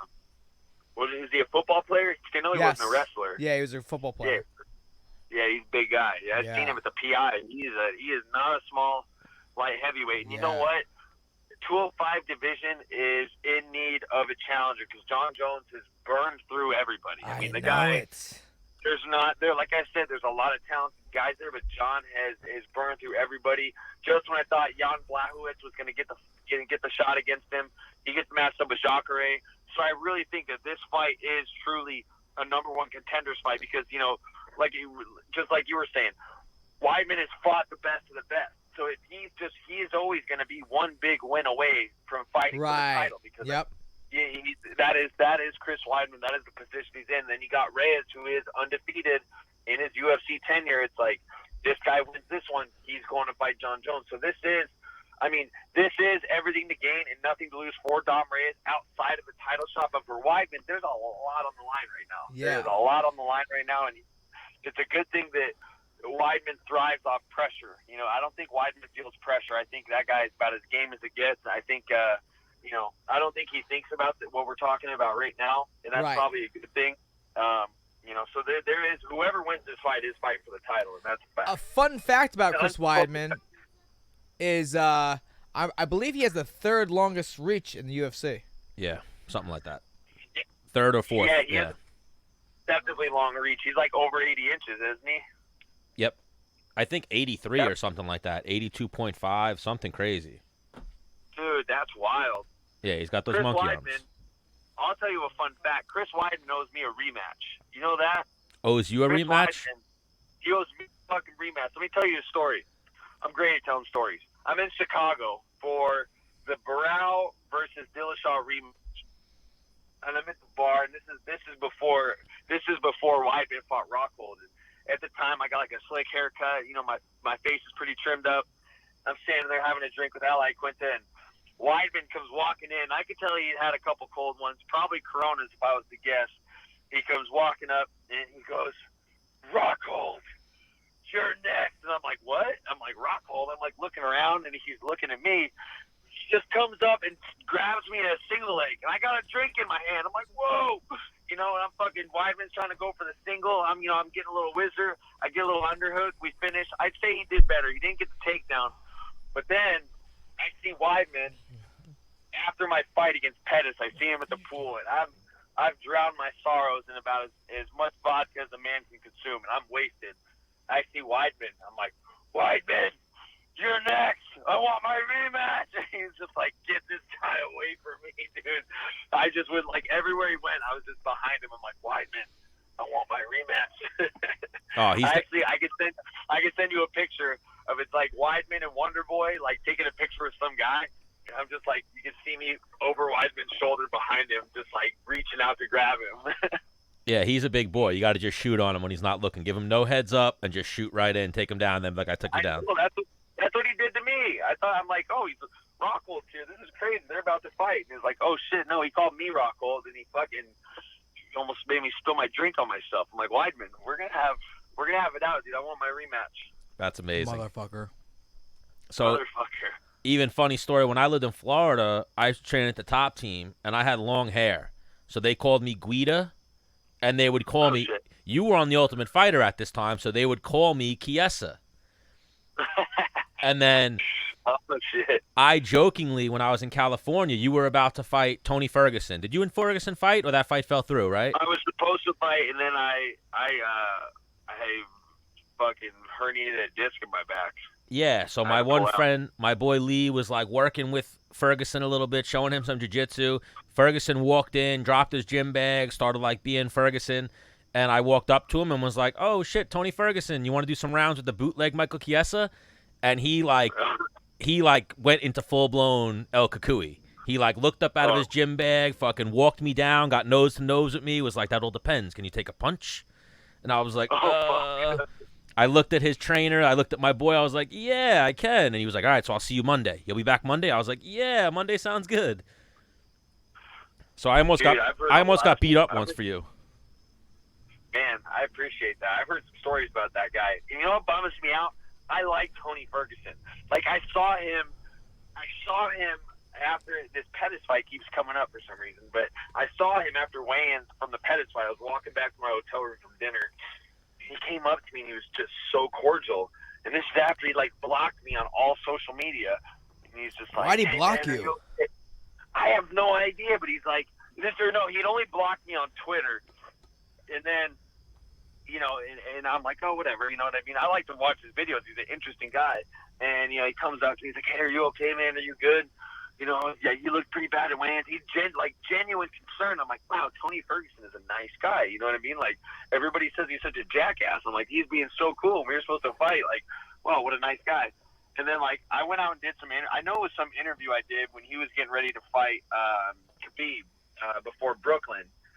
Or no, some other fight when he's supposed to fight somebody. I think Pettis. I don't remember who. And well, maybe I'm one of the guy up. One of the 4 times. I'm always talking the guy up, and he must have heard it. He got pissed. He like blackballed me from everything. I even think he blackballed my girlfriend. I think he found out what her Instagram is and blocked her too. And I'm like, yo, what the fuck, man? I want to watch your speed bag videos. What the hell? Yeah, I'm a fan. Why are you doing this to me? And even that, I was told he was just joking around with me that day, but then the next day he hit me up for training, but I was in Fresno at a Bellator event, so I was like, man, I almost got beat up by Tony Ferguson. Yeah. But yeah. He's a wild card, man. I heard 1 minute he's hot, 1 minute he's cold. You just never know what you're going to get with the guy. Yeah, but that's to be expected with all you guys. You're all crazy, the guys who are at the top. It takes a crazy motherfucker to make it to the top 15. Yeah, it takes some, man. I don't know. It's nuts. I'm looking forward to joining the guys in the top 15 at welterweight, which is you know what's crazy about 170 is I really one of the why I wanted to move up in weight. 90% of the reason was my health for sure, but the other side of it was like 155 is just getting a little too hairy. There's a champ, there's an interim champ. You know, Conor's sitting in the fringes. Whenever he comes back, he can leapfrog everybody. You know, and he's earned that right, I guess. At that time he had. So I'm like, you know, I'm going to go up to 170. There's just a much more clear picture. And then now that I'm here, it's like Colby won an interim belt. Usman's a champ. There's a BMF belt. Yeah, there's a lot of things going on. I'm like, gosh, shit. Back in the muddy waters. You know what I mean? Yeah. And I mean, I get it with Conor, though. Like, I went to the press conference for Nate and Masvidal, and I'm the one who asked that question. I asked Masvidal, like, what do you want next? A title fight? Or Conor McGregor, knowing that all him and Nate ever say is, I want the fight that makes me the most money. So who is that? It's Conor McGregor. You know what I mean? Yeah. Yeah, like anyone wants that fight with McGregor because it's going to generate the most views. So if you beat Conor McGregor, you're Nate Diaz. You're fucking on. You know what I mean? Like, you're the guy if you beat him. Yeah. But yeah, I mentioned it to Masvidal, and then all like trolls and internet fucking, internet know-it-alls were like, why would you ask him that question? Why would you ask that question? I'm like, because I knew that's what he... It's the elephant in the room. Like, why wouldn't you ask the question? You know what I mean? It's like, that is the money fight. You know, outside of this matchup, which takes these two to make it, it takes Nate Diaz and Jorge Masvidal fighting each other to make this a money fight. But outside of this matchup, that's the only money fight for either guy. I mean, if I remember right, Masvidal said he would rather fight for the title than fight Conor, right? Yes, but then also the only he kind of did like a ploy, if you will. I thought he said the boss said that dude's not man enough for me. So Michael Chiesa, if someone says you're not man enough to fight him, what do you want to do? Oh, you want to fight him? You're coming back to fight that guy. Yeah, well, that just shows that Masvidal is more Masvidal, my boy. By the way, love both guys. That's just showing how fucking smart he is with this shit. Because guess what? He wins, he's gonna fight for the title. Okay, that's just if Masvidal wins, that's an impressive 3-fight win streak you got there. Karen Till, Ben Askren, Nate Diaz. It's just. But it sets him up for both fights. You know what I mean? It sets him up. That statement alone, that he's not man enough to fight me. That's like boom. You just set yourself up for 2 big money fights. You know what I mean? And that just shows that both guys have shown they're very smart with how they market themselves and what they say. Nate Diaz, like on the other side of things, look at Nate. Nate Diaz's post-fight speeches have got him the biggest paychecks ever. You know what I mean? Oh, 100%. Calling out Conor after Michael Johnson. Boom, you get the Conor fight. I'm not surprised, motherfucker. Boom. Shirts and shit with that. That is everywhere. You know what I mean? Got this motherfucker title after the Pettis fight. Boom. Now he's in this fight. That both guys are very. People want to talk about how good of fighters they are. Let's also talk about how smart they are with the things they say on the mic. Both guys, and it couldn't have happened to 2 better guys, 2 vets that have been around a long time. They deserve to have this fight. But people don't give them enough credit for how smart they really are. Oh, 100%. Like, that's even like I was saying. Trolls were saying, why'd you ask that question? He shot the question down. I'm like, not at all. He gave the perfect answer. I basically gave him like a slow pitch in baseball or like a lob. And I was like, here you go. Just hit this one out of the park, Jorge. And Jorge killed it. And then the funniest thing, too, is right after I turned to Dana White, after Jorge shot him down, I was like, Dana, can we make that fight happen? Can the winner of this just fight Conor McGregor so we can get him back in the game? I think Conor, as much as people hate on him, and I'm not the biggest Conor fan, but he's great for the sport because he brings more eyes. He brings the pay scale up, the whole 9, Oh, I agree. Yeah, definitely. He does. He's done a lot of good things for the sport, and I think that, he's a part of the reason why these guys are getting pay-per-view points for this fight. You know what I mean? He has changed a lot of things in the game for the better outside of the antics. You know what I mean? But it doesn't matter if Conor's gotten to the point where he's not just mouth. The guy has skills. You know what I mean? Just because he got beat by Khabib doesn't mean shit. You know what I mean? That's Khabib. You know what I mean? Outside of that, the guy's won 2 belts in 2 different weight classes, 2 of the toughest weight classes in the UFC. The guy has skills, and no matter what, if you like him or you don't, you're going to tune in and watch the guy fight. It's not just the antics, it's the skills, too. The guy has the skills, that's for sure. Absolutely. And that's even like you said there he's a 2-time champion. Even though you could say he didn't defend any of the belts, it takes a fucking really skilled fighter to win a championship. Like, that's why if Weidman can beat Dom Reyes, no matter what his most recent fight record is, he might be in title talks, because he's a former champion. It's not easy to become a champion in the UFC. No, not at all. And you did it twice in 2 weight classes. That's beyond impressive. That's amazing. Even Covington, he catches a lot of hate, but I think even if he's the villain, it's going to bring more eyes to the sport. Same way with Conor, people are going to tune in to watch him win or watch him get beat up. Probably more tune in to watch him get beat up, but still, it's going to get people engaged in a way that they're not engaged when 2 guys are, I hope he wins, I want to give my best performance and blah, blah, blah. You got to get that. You need as much as it sucks, you need the pro wrestling aspect. Dude, the problem with Colby is there is, like, there is a line, and it's not that I'm like, yeah, he says things that are way over the top. You know what I mean? And I can't even say that one of my good friends is Chael Sonnen, and that guy stepped over a lot of lines, and I've found it nothing but laughs out of it. Like anything Chael said, whether it's too much or too little, it never ceased to not make me laugh. I mean, the guy cracks me up. But Colby, his antics are getting so bad that it makes people like when someone talks a lot of shit and plays the heel card. Like, yeah, you tune in because you want to see him lose. You know what I mean? It's like you love him or you hate him. You're just gonna watch. You're gonna tune in to see him fight, whether you want him to win or you want him to lose. For Colby, I think it's getting so bad that people just don't want to watch him at all. I think even if he has more haters than he does fans care, and that's fine.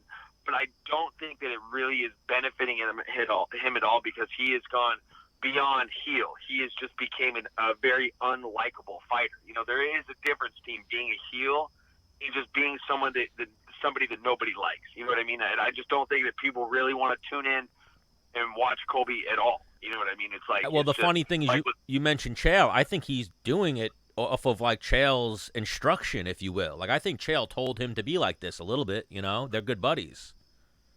Yeah, I could see Chael having some kind of influence, but he took it over the top. I think it's just a little over the top, and the political stuff, and it's like I don't know, man.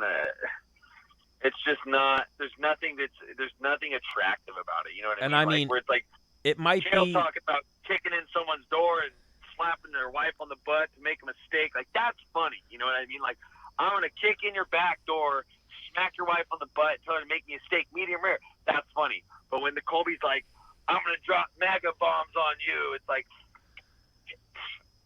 that's like people do not like that. Colby's had some funny lines. Like I listened to an interview of his 2 days ago with James Lynch, and he said something like he's like, man, after I beat Usman's gonna be depressed. He's gonna need a therapist. He's gonna need a psychiatrist. Like he's gonna start having a lot of life problems after he loses to me. Like he comes out with some funny shit sometimes, but I get he took what like Phil Baroni and Chael and all these guys did, and he took it further and got a little what's the word? Like a little bit more personal or aggressive with it. Yeah, he really did. But what do you? So obviously you're gonna go with Usman when him and Colby fight, right? Yeah. The thing it's tough. I've actually had good interactions with Colby. So everything I just said doesn't mean I'm against the guy. You know what I mean? I've got to meet him a few times. He's a nice guy. It's an act, yeah. I'm friends with his college wrestling coach, Kevin Roberts. You know what I mean? And Kevin Roberts' brother was my wrestling coach in high school, so there's like a connection. You know what I mean? So, I'm not. I don't not like Colby, but I definitely. I don't know. I'm probably gonna have to go with Usman. I'd like to see Usman win the fight. But at this point, I mean, nobody's really paying attention to him. They're going to be the main event at UFC 245, and there's one thing I don't like about this fight, and I'll backtrack a little bit. It's just like with the Khabib and Conor fight. I did not like how the build-up for the fight was so negative. It was just like talking about killing each other and murder and all these fucking crazy things. The build-up for the fight is just like all you're listening to on TV is this negativity, and it's just like, you know what? The people that are invested in the UFC, the fans and stuff, like they don't care. They're gonna eat it up. You know what I mean? But maybe you shouldn't care about what the outside world, outside of the UFC, outside of the UFC world, you shouldn't care what everybody else thinks. But this is just another fight where the build-up, they're going to be the main event at 245, the end of the year show, and all this build-up is going to be is just a lot of really bad blood trash talking. You're supposed to, in a build-up for a fight, you're supposed to talk about how you're going to beat your opponent and this and that. Like that's what you're supposed to do. Talk, you're confident you're going to win. That's why you fucking signed the contract. But like, this is another fight where it's like the countdown show is just going to be a bunch of outlandish shit being said. You know what I mean? I just don't like when fights are built on that foundation. But that is what the casual fan wants to see, and that is what the UFC is going to deliver. Oh, yeah, the same way when Conor and Khabib fought, they showed the bus incident, they showed all the trash truck. They're going to show the fight in the buffet line. They're going to show the little backstage interaction they had at, like, UFC 223 or whatever that was. Like, yeah, they're going to play all that up. Oh yeah, 100%. You know, and it's what they got to do. That is the marketing machine, and you know, there is bad blood. It's genuine, so you might as well run with it. You know what I mean? But it just kind of sucks. You know what I mean? Yeah, and even that, like, yeah, I've heard Colby, the nicest guy in the world. Like, me and Colby have a bunch of mutual friends when I used to live in Florida, and even one of them, he's like a magician, a professional poker player. He looks like Colby. So after Colby wins, people will be like, oh, they'll see him in the casino, the same casino Colby plays at, and they'll be like, oh, congrats on the fight, congrats. And he'll have to be like, listen, I'm not Colby, you know what I mean? So after he started saying all the bad shit and became the heel, now people come up to him like, yo, what the fuck is your problem? And he'll be like, excuse me? And they'll be like, you said that shit about Brazil, you know? Like, people got negative on him, and he's just a friend who looks like him. Even if they weren't friends, he just looks like his doppelganger. Wow. Oh, yeah, it's too funny. That's wild, man. That is wild. But yes, we've had Usman on the show. We got to get him back on, and even we like at Menace and the Man, we like to take the negative and turn it into a positive. So we would love to get Colby on sometime too, and try to get some laughs out of him, maybe get his real side.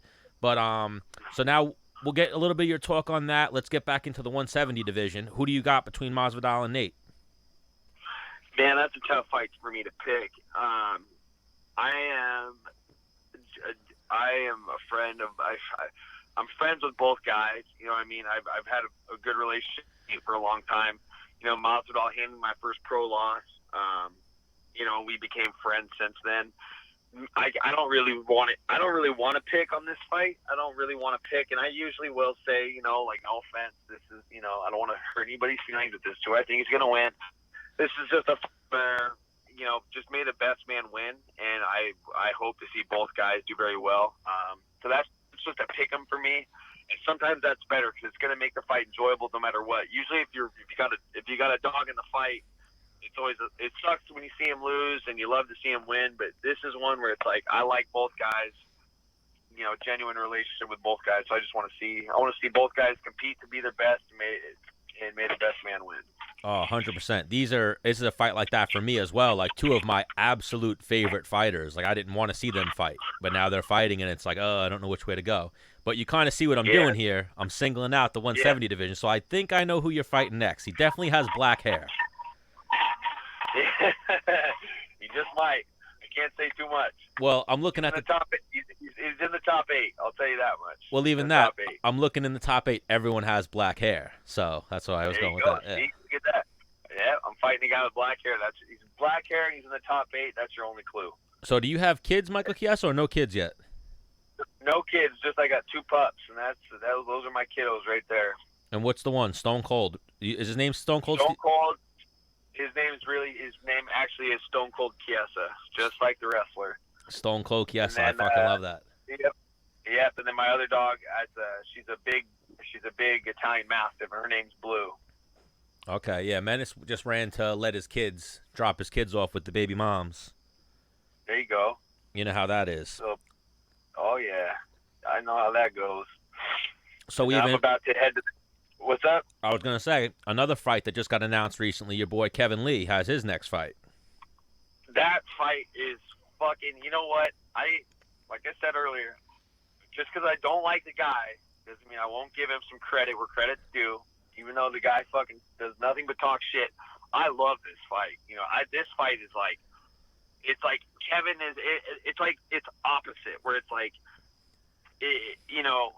It's like with Reyes and Weidman. Reyes is the young, undefeated guy, and Weidman's kind of like he's the older dude, has a couple bumps on his record, you know, whatever. Where it's like the opposite with Lee and Gillespie, where Gillespie's older than me, I think, and he's the one that's the undefeated prospect, and Kevin's like 25, you know, and he's out here to prove himself. You know what I mean? So it's a very interesting fight.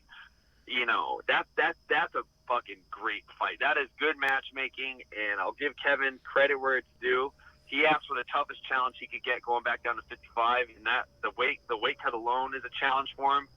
And nobody wants to fight Gillespie, and he threw his name in the hat. You know, so kudos to him. That's a fucking great fight. Yeah, I like Kevin Lee. I like what he puts out there. I like that he has a personality. I think he's a very talented fighter. I don't think that's going to be a good night versus Gregor. You don't think it's going to be a good fight for Gregor or for No, Kevin? I don't think it's going to be a good night for Kevin Lee. Gregor's one of those guys, like, he trains year-round. He's a fucking savage. Like, the only way that Kevin Lee or anyone, I think, at 55 beats him is if you catch him. You know what I mean? Yeah, he's got to put his lights out, and he's going to be hard to take down. You know, Kevin's style is there's not a ton of setup to what he does. It's like, you know, that straight direct double leg is coming. There's not a lot of finesse to it, and it works. You know what I mean? He took me down with this, so I can't really fucking hate on the guy too much. But yeah, that's just tough. Gillespie's speed and him not being a big weight cut guy.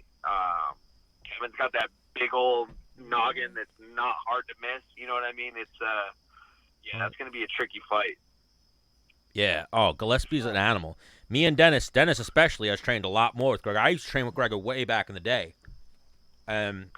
He's obsessed with competing. Like, obsessed with training, conditioning, the whole thing year-round. Yeah, he posts his strength conditioning videos.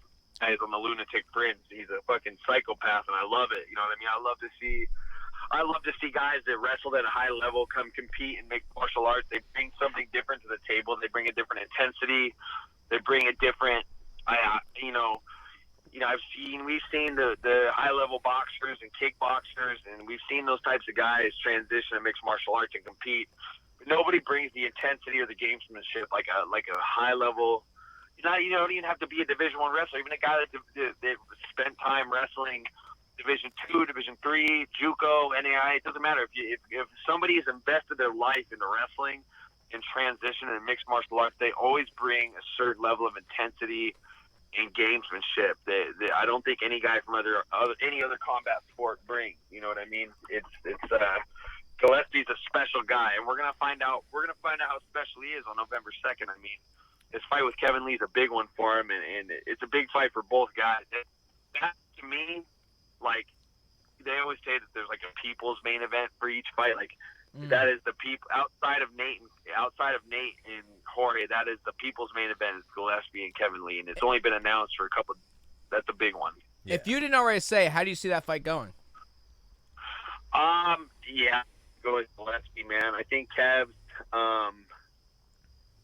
I feel for the guy. He lost his head coach, Robert Follis, who's an amazing guy. I never trained with Robert, but him being based out of the Northwest, I've got to interact with Robert a lot, and I couldn't imagine losing my head coach in the thick of my career. So Kevin's, he's bouncing around looking for a lot of answers in a lot of different places, whether it be a different weight class or different coaches. This is a tough fight. I commend Kevin for wanting to fight the stiffest competition possible always. That is commendable. But in the same sense, like, sometimes you need to there are no gimmies in the UFC, but sometimes you need to, like, reset and not go looking for all the answers in different places. Maybe you needed to, we know how good you are. Maybe to fight somebody at your level or maybe a little below. Like I said, I commend him for always chasing the toughest challenge possible. He is always looking for Khabib, he's looking for GSP, he's looking for this guy, that guy. He's getting Gillespie. It's like he's never just giving him a chance. Like, you know what? Why don't I just let the UFC do their job? Who do you want me to fight? You know what I mean? Pick the fight. He called out Gregor? You know what I mean? Yeah, he asked for the fight. I mean, he's like, I like Kevin versus Makhachev. Makhachev is tough as shit. Everybody at 55 is tough as shit, but I like that fight more. You know what I mean? I mean, Makhachev's, he lost a fight. He hasn't looked. Makhachev's super tough, but his last couple fights haven't been the greatest. You know what I mean? But, like, that's a perfect fight for Kevin, where it's like you're going to fight Gillespie, who has been nothing shy of fucking amazing in his UFC. He all but one fight he's finished. You know what I mean? So it's. I'll tell you exactly why Gregor took the fight. Why? And hang on, he never told me why. Well, here's what I'm thinking. I know Gregor well enough. Al Iaquinta came into the Hofstra room, I don't know, 6 years ago. Gregor beat the fucking piss out of him. Till he could barely get off the ground. Gregor, like, because Gregor was flirting with the idea of fighting, so he's like, this guy's in my weight class. Gregor fucking piss-pounded Al. Al never came back to the hostile wrestling room. So in Gregor's mind, he'll beat Al in a fight. Al beats Kevin Lee not once, but twice. So Gregor's like, oh, if Al could do it, I'll crush him. Yeah. Yeah. Well, that's something I was going to say. I've heard through the grapevine that both of these guys have been offered each other before. And Kevin Lee will say Gregor turned the fight down, and Gregor will say I fought someone else, you know, because Gregor gets offered a few names. Yeah. So Of course, that's standard procedure. I've heard that, and then also, like you told the Al story, I know that story, and then I'm pretty sure Gregor beat Gaethje in college in wrestling, so he has that mental edge he feels over Gaethje, and then even he's gone out to the BMF ranch and done endless rounds with Cerrone. Yeah, but he'll never fight Cerrone, I don't think. If the UFC makes him, like if all of a sudden the UFC says we have one fight offer for you, you know? I but I will say, I'll tell you this, and I know from stories I've heard about Gregor might have piss-pounded him in wrestling, but I guarantee you Cowboy Cerrone put a fucking leg upside that dude's head a couple times. Gregor said whenever they did just stand up, Cerrone would fuck him up. But if there's if it was MMA, Gregor would take him down 12 times in a round. Yeah. Or take him down and he would not get back up. There's one thing that's not good about that, though, is I think that something a lot of fighters don't do, and I think that they should do more, is talk less about training. I think that when guys are like, oh, I trained with this guy and I fucking kicked his fucking ass. I'm like, well, you know, it's one thing if someone else is like, oh, I was in the training and watched these guys do this. That's one thing, but it's another when you're like, oh, yeah, I was training with a fucking Johnny Smith and I beat his ass. It's like, what? Well, you kind of sound like a tool when you say that. You know what I mean? When you're like, I hate when there's like the build, like going back to Colby when he's like, when I trained with Woodley, I did all these things to him. It's like, it's one thing if somebody was like, you know, let's say like Coach Mike Young or like, you know, we're like, oh man, I watched Colby and Woodley train and, you know, Colby kicked his butt a little bit. That's one thing. But when you're the guy that's like, I trained with him and I beat him up, it's like, well, that's training. And, you know, did you get paid? Was it on TV? You know, no. Yes, but also sometimes the training room can have a little bit of implication what might happen in the fight.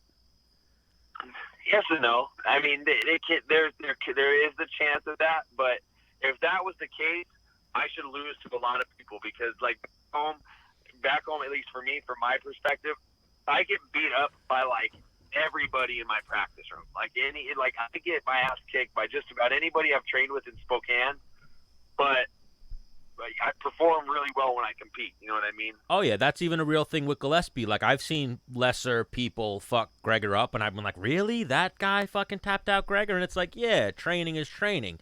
But then you know those times when both guys are, like, dialed in, and it's almost like a fight in the sparring room. Hang on. In Gregor's defense, though, like, when he was doing these things, like, with Don Cerrone and Frank Yeager, he wasn't even in the UFC yet. Yes.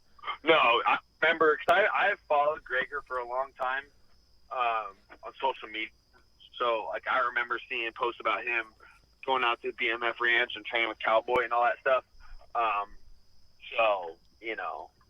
Well, even an example I was going to use was Covington versus Robbie Lawler. They trained together enough in the gym that everyone, I would say most people at American Top Team knew how that fight was going to go.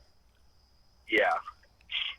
Like, we had Din Thomas on. He didn't want to flat out say, but he gave us the hint of, like, all right, so Colby's going to win this fight, you know? Like, and then anyone else I talked to said, yeah, Colby used to just maul him, smother the shit out of him. So then it turns into... That's a different vibe, too, when it's different when they've trained together extensively. You know, it's a different thing if it's like, yeah, I trained this guy one time and I beat him up. It's like, well, were you in camp? Was he in camp? Were you out of camp? Was he out? Like, how... There's a lot of different ways that can be portrayed depending on what type of position or what type of situation either guy's in. Oh, 100%. So, Michael Chiesa, we've had you for a minute. Before we let you go, a new segment we almost want to start, because I've seen you, when we posted the thing about Phil, you commented. So do you have a good Phil Baroni story? Oh, Phil? Phil Baroni. He's a character. I've trained with him, at Syndicate a bunch, and he's just funny. You know what I mean? He's just got the fucking the accent, the attitude. You know what I mean? Like, I don't really have like a direct story per se, but it's just like I've talked to Phil Baroni a lot, and fucking is another fellow Italian. I fucking love the guy. Don't do that. So I wish to have those segments. Oh, you broke up a little bit. What'd you say? You could have your own segment? I was gonna say Phil Baroni should have awesome. I mean, he's got a silver watch, he's got the and top 3, one of the best knockouts. Man, as soon as we got you talking about Phil, you started cutting out again. Worst day of my Turning life. the corner. Oh. Better now? Nope. Now try talking. Let me see now. How about that? Yep, now we got Yeah, you. I like it. Fucking AT&T, always fucking us. Fucking AT&T. Well, if you guys want to sponsor us, we'll let you sponsor us. I was just gonna say, Phil Baroni is these guys a fucking stud. He's one of the first guys that ever walked in the UFC. Has one of the best knockouts in UFC history. He's the man. He's the fucking man. He's the fucking man. The best ever. Ever. He's the best ever. Ever. All right, Well, Michael good Chiesa. shit, Oh, boys. and even so here, Menace was out of the room. Michael Chiesa is fighting one of those gentlemen in January. Somebody with black hair. Someone with black hair. That's the only hint he would give me. Yeah, I like that. Well, that's the only hint I can get out of him. But he's in the top 8 and someone with black hair. So get it That's all done. you get. Get it done in January when the fight gets announced. Come back on and hang out with us a little more, Mike. We enjoy having you. Yep. Sounds good. Thanks, boys. All right, take it easy, brother. I'm gonna miss you, bye. See you, bye. So now we'll just wrap this bitch up. We'll talk a little bit about your kids are gone. Yep. Man, what a shit show of an episode, right? Yeah. We got some good shit though with Sam and Yeah. what's his name? I pushed Austin back to Tuesday, so I want to FaceTime with Austin. Oh, right. So that way we get a little So we gotta go somewhere with a really, really good Wi-Fi. well back to G Fuel or even Yeah, in your house. No, back to G Fuel. So what did I want to see? UFC Australia. And yeah, man, I didn't want to tell that Iaquinta story, but you did. You were like full send there, no fucks. What do you mean? Well, I was looking at the thing and I was talking to him. I was gonna say, I've known Gregor has trained with 3 guys in the top 6, and he's done well or competed against Gaethje. He's done well against them. Hang on, I think, I don't think that Al having wrestled Gregor Is 6 years ago would deter Al. Like, man, I think Gregor would smash me. Yeah, but that would give Gregor the confidence, you think? Yes, yeah, 1,000%. That's all I was saying. Okay. But yeah, I don't know. He didn't talk to you about that fight at all? Him versus Kevin Lee? So I hit him up. Crickets? Like, hey, man, you got a fight coming up? He's like, yeah, it's looking like it. And I was like, who's the victim? He cricketed me. He's been He's such a shitty... bro, he's the world's worst he's not friend. even a friend. He's been cricketing me too. I thought we were Well, cool, Gregor. no, he doesn't like you. Has he told you this? No, but Bro, me and Gregor were always really cool. I don't think he would consider you like his friend. A very good acquaintance. Yeah, but not a friend. Borderline. I trained with Gregor from day 1. Okay, I don't think he would And now he's gonna pretend like you don't know me? No, but he would never go out of his way to help you with anything. He might not go out of his way to help you either. This is true. I don't think he'd go out of his way to help any of his friends. Yeah. Maybe Serm. And that'd be the only one. It's almost like we're done with trying to get Gregor on the show. Let's just get Serm on anytime we want Gregor answers. Yeah, I guess. Or what? You don't want to do that either? No, love having Serm on. So we don't care about those fights, right? We should definitely go to Serm's house and do an episode. Ooh, I'd love that, because then we could do him and... Ooh, that's actually how we'd probably get Gregor. Yeah. That's son of a and bitch. a bunch of other guys. Blonde fighter, Gordon. Yeah. Ooh, why don't you make that happen? I mean, this undercard, too. I don't know if we're really interested in this either. Well, Megan Anderson's coming off that loss from... Who's that chick that got mauled by Cyborg? Or no, Felicia Spencer. She didn't Hang get on, mauled. she didn't get she mauled. lost. She lost. She was a guest on our show. Yeah, I know that. She did not get mauled. No. She put, I actually, she almost got her. she put up a really good fight, and she started rocking her at one point. So Megan Anderson lost to her. We almost had Megan Anderson on the show before. You know who she works with is Caleb. Yes. Who's the girl she's fighting? She looks Brazilian? She looks black, actually. Well, She has a completely... I'm going off of her name. Oh, well, she has a completely black avatar. Zara. And they didn't even give her the respect to put her record up. They have her at 0-0. Yikes. Come on, UFC, get your shit together. But it's at 145? Yes. Well, Megan Anderson can't make 35. She's fucking huge. Yeah. But So I'm going to put my money on Megan Anderson right there. Huge in a good way, Megan Anderson. Don't take offense to that. She actually has a nice body on her. Yeah. So let's just do main card because we don't know much about the prelims. Hang on, go back. I saw some. All right, whatever. What'd you say? Never mind. I said Megan Anderson. I was going to give you. So give me your Megan Anderson pick versus Zahara Farin dos Santos. I think Megan wins. And then Jake Matthews versus Rostem Akman. Jake Matthews is a bad dude. He's a wrestler, right? I'm not sure. I don't think so.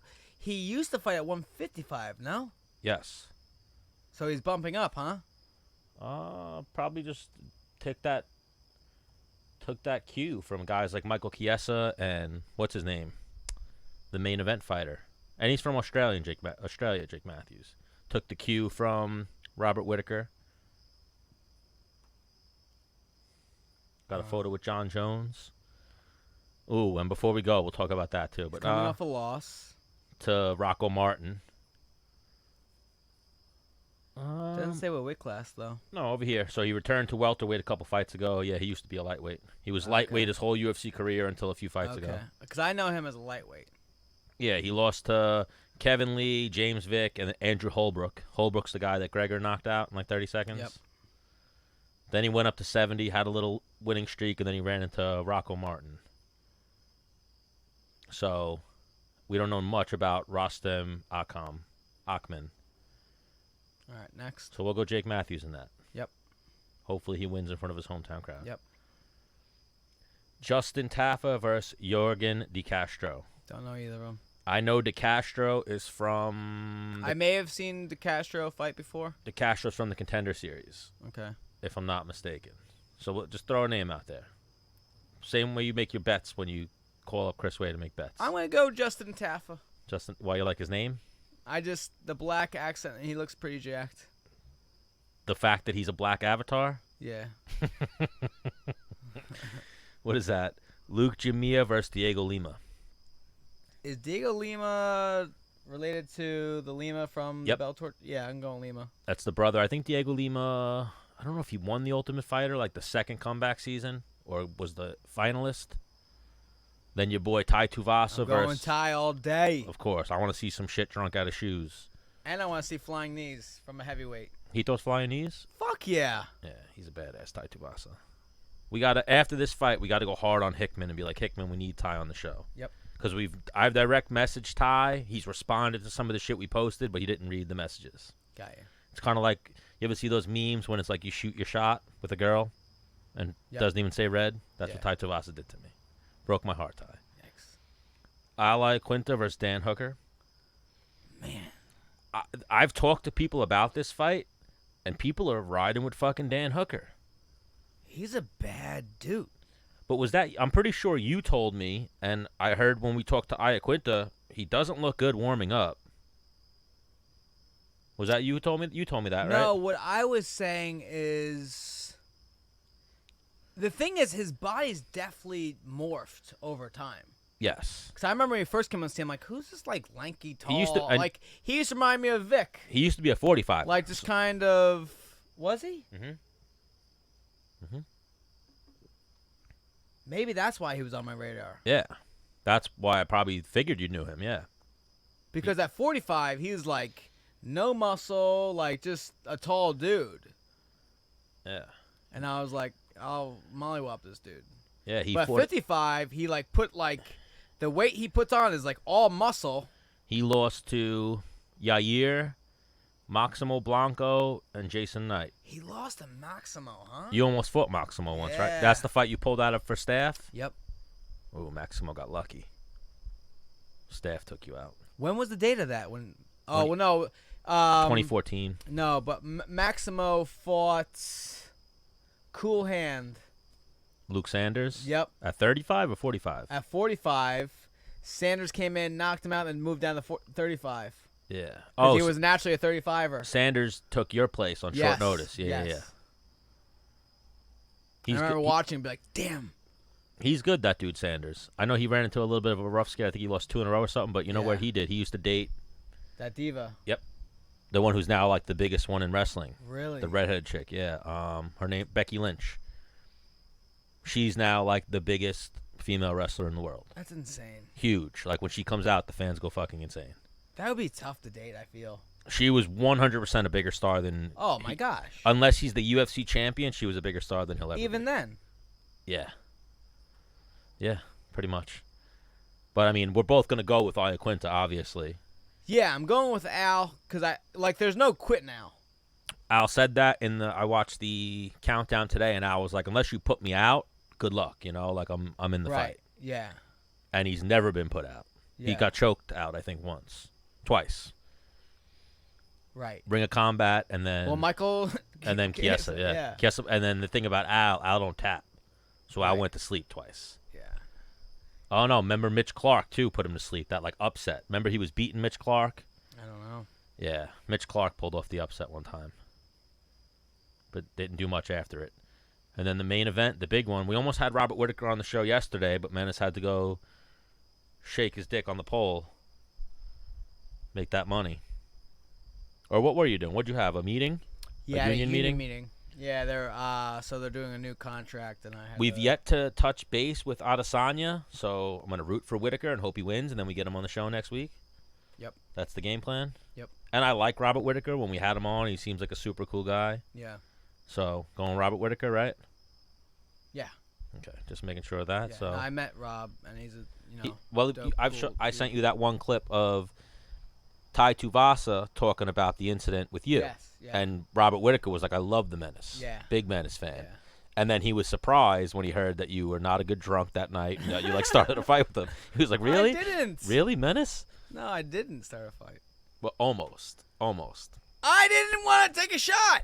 Well, but that's an insult when your guy drinks shit out of a shoe. Well, he would drink. sorry. He'll drink shit out of a shoe, and you wouldn't take a little bit of liquor out of a fucking shot. I didn't even know who he was at the time. Now you do. Yes, I do. Now You're you right. do. And I'm pretty sure George Hickman trained with him a lot for this fight. Yeah. Should be in his corner for this one. Shout out to George Hickman. Or Frank. Well, you get them mixed up too. We gotta get Frank Hickman. You get them mixed up too. Like Fuck you. when he came on the show and Fuck you were like, you. Frank, he was like, it's George, Dennis. Yeah, you're right. And so here, last thing, did you see any of the shit going on with John Jones? No. You know the dude Frank Lester? No. Apparently Frank Lester was the striking coach for Jones. Okay. He's saying Jones dicked him out of some money. Jones is saying, I didn't dick you out of money. I pay everyone good. You have a drug problem. You know, like they're going back and forth right now on social media. And then I was reading some of the comments, like this dude's answering back all the comments. So people are writing like, oh, so you know about John Jones' steroid abuse? And he's like, yep. And he tagged Ariel Helwani, like, when am I coming on to talk about it? Yeah. And then John Jones even commented on the thread and then deleted his comment. But people screenshotted, sent his comment to like Bloody Elbow or MMA What Junkie. was it? What did he say? He just said, like, bro, if I owed you the money, you would have got paid. Oh, and that's the greatest thing is the guy Frank Lester was like sight on scene. When I see you, it's on. No questions asked. He said, Winklejohn, Brandon Gibson, and John Jones. When he sees you, it's on. And then John Jones wrote, like, bro, I'm going to call the cops because my choices are either I'm going to carry a pistol or I'm going to fight you in the street. So I'm just going to call the cops, let Albuquerque PD know what's up. And he was basically saying that John Jones robbed him of $13,000, not paying him trainer fees or whatever. And John Jones was saying, like, dude, if I owed you the money, I would have paid you it. And then Frank Lester's like, nah, we shook hands. And then everyone's commenting, like, that's why you don't get handshake agreements, idiot. You know, get things in contract. Yeah. But a little bit of beef at Jackson Wink. All of mine were handshakes. Yeah. And did you ever get burned on it? No, not really. Yeah. So it just depends on who you're dealing with. But then I'm not going to. I would just be like, yeah. fuck. Like, And all right. eat it. Yeah. Well, John Jones apparently was like, I want to put this away or I'm not paying you. I'm not Yeah, paying you. Yeah. So we might see some crazy shit come out in the next couple days with Jackson Wink, but Thanks. I just had to address that, and I feel like we covered a lot of shit. Me and Michael Chiesa had an amazing interview. You were in and out, but Yes. when you listen back to it, you'll be like, wow, this was a good one. Yeah, I can't wait. All right, so episode 49, Menace and the Man. Success is the best revenge. Where'd you get that shirt from? Prove people wrong.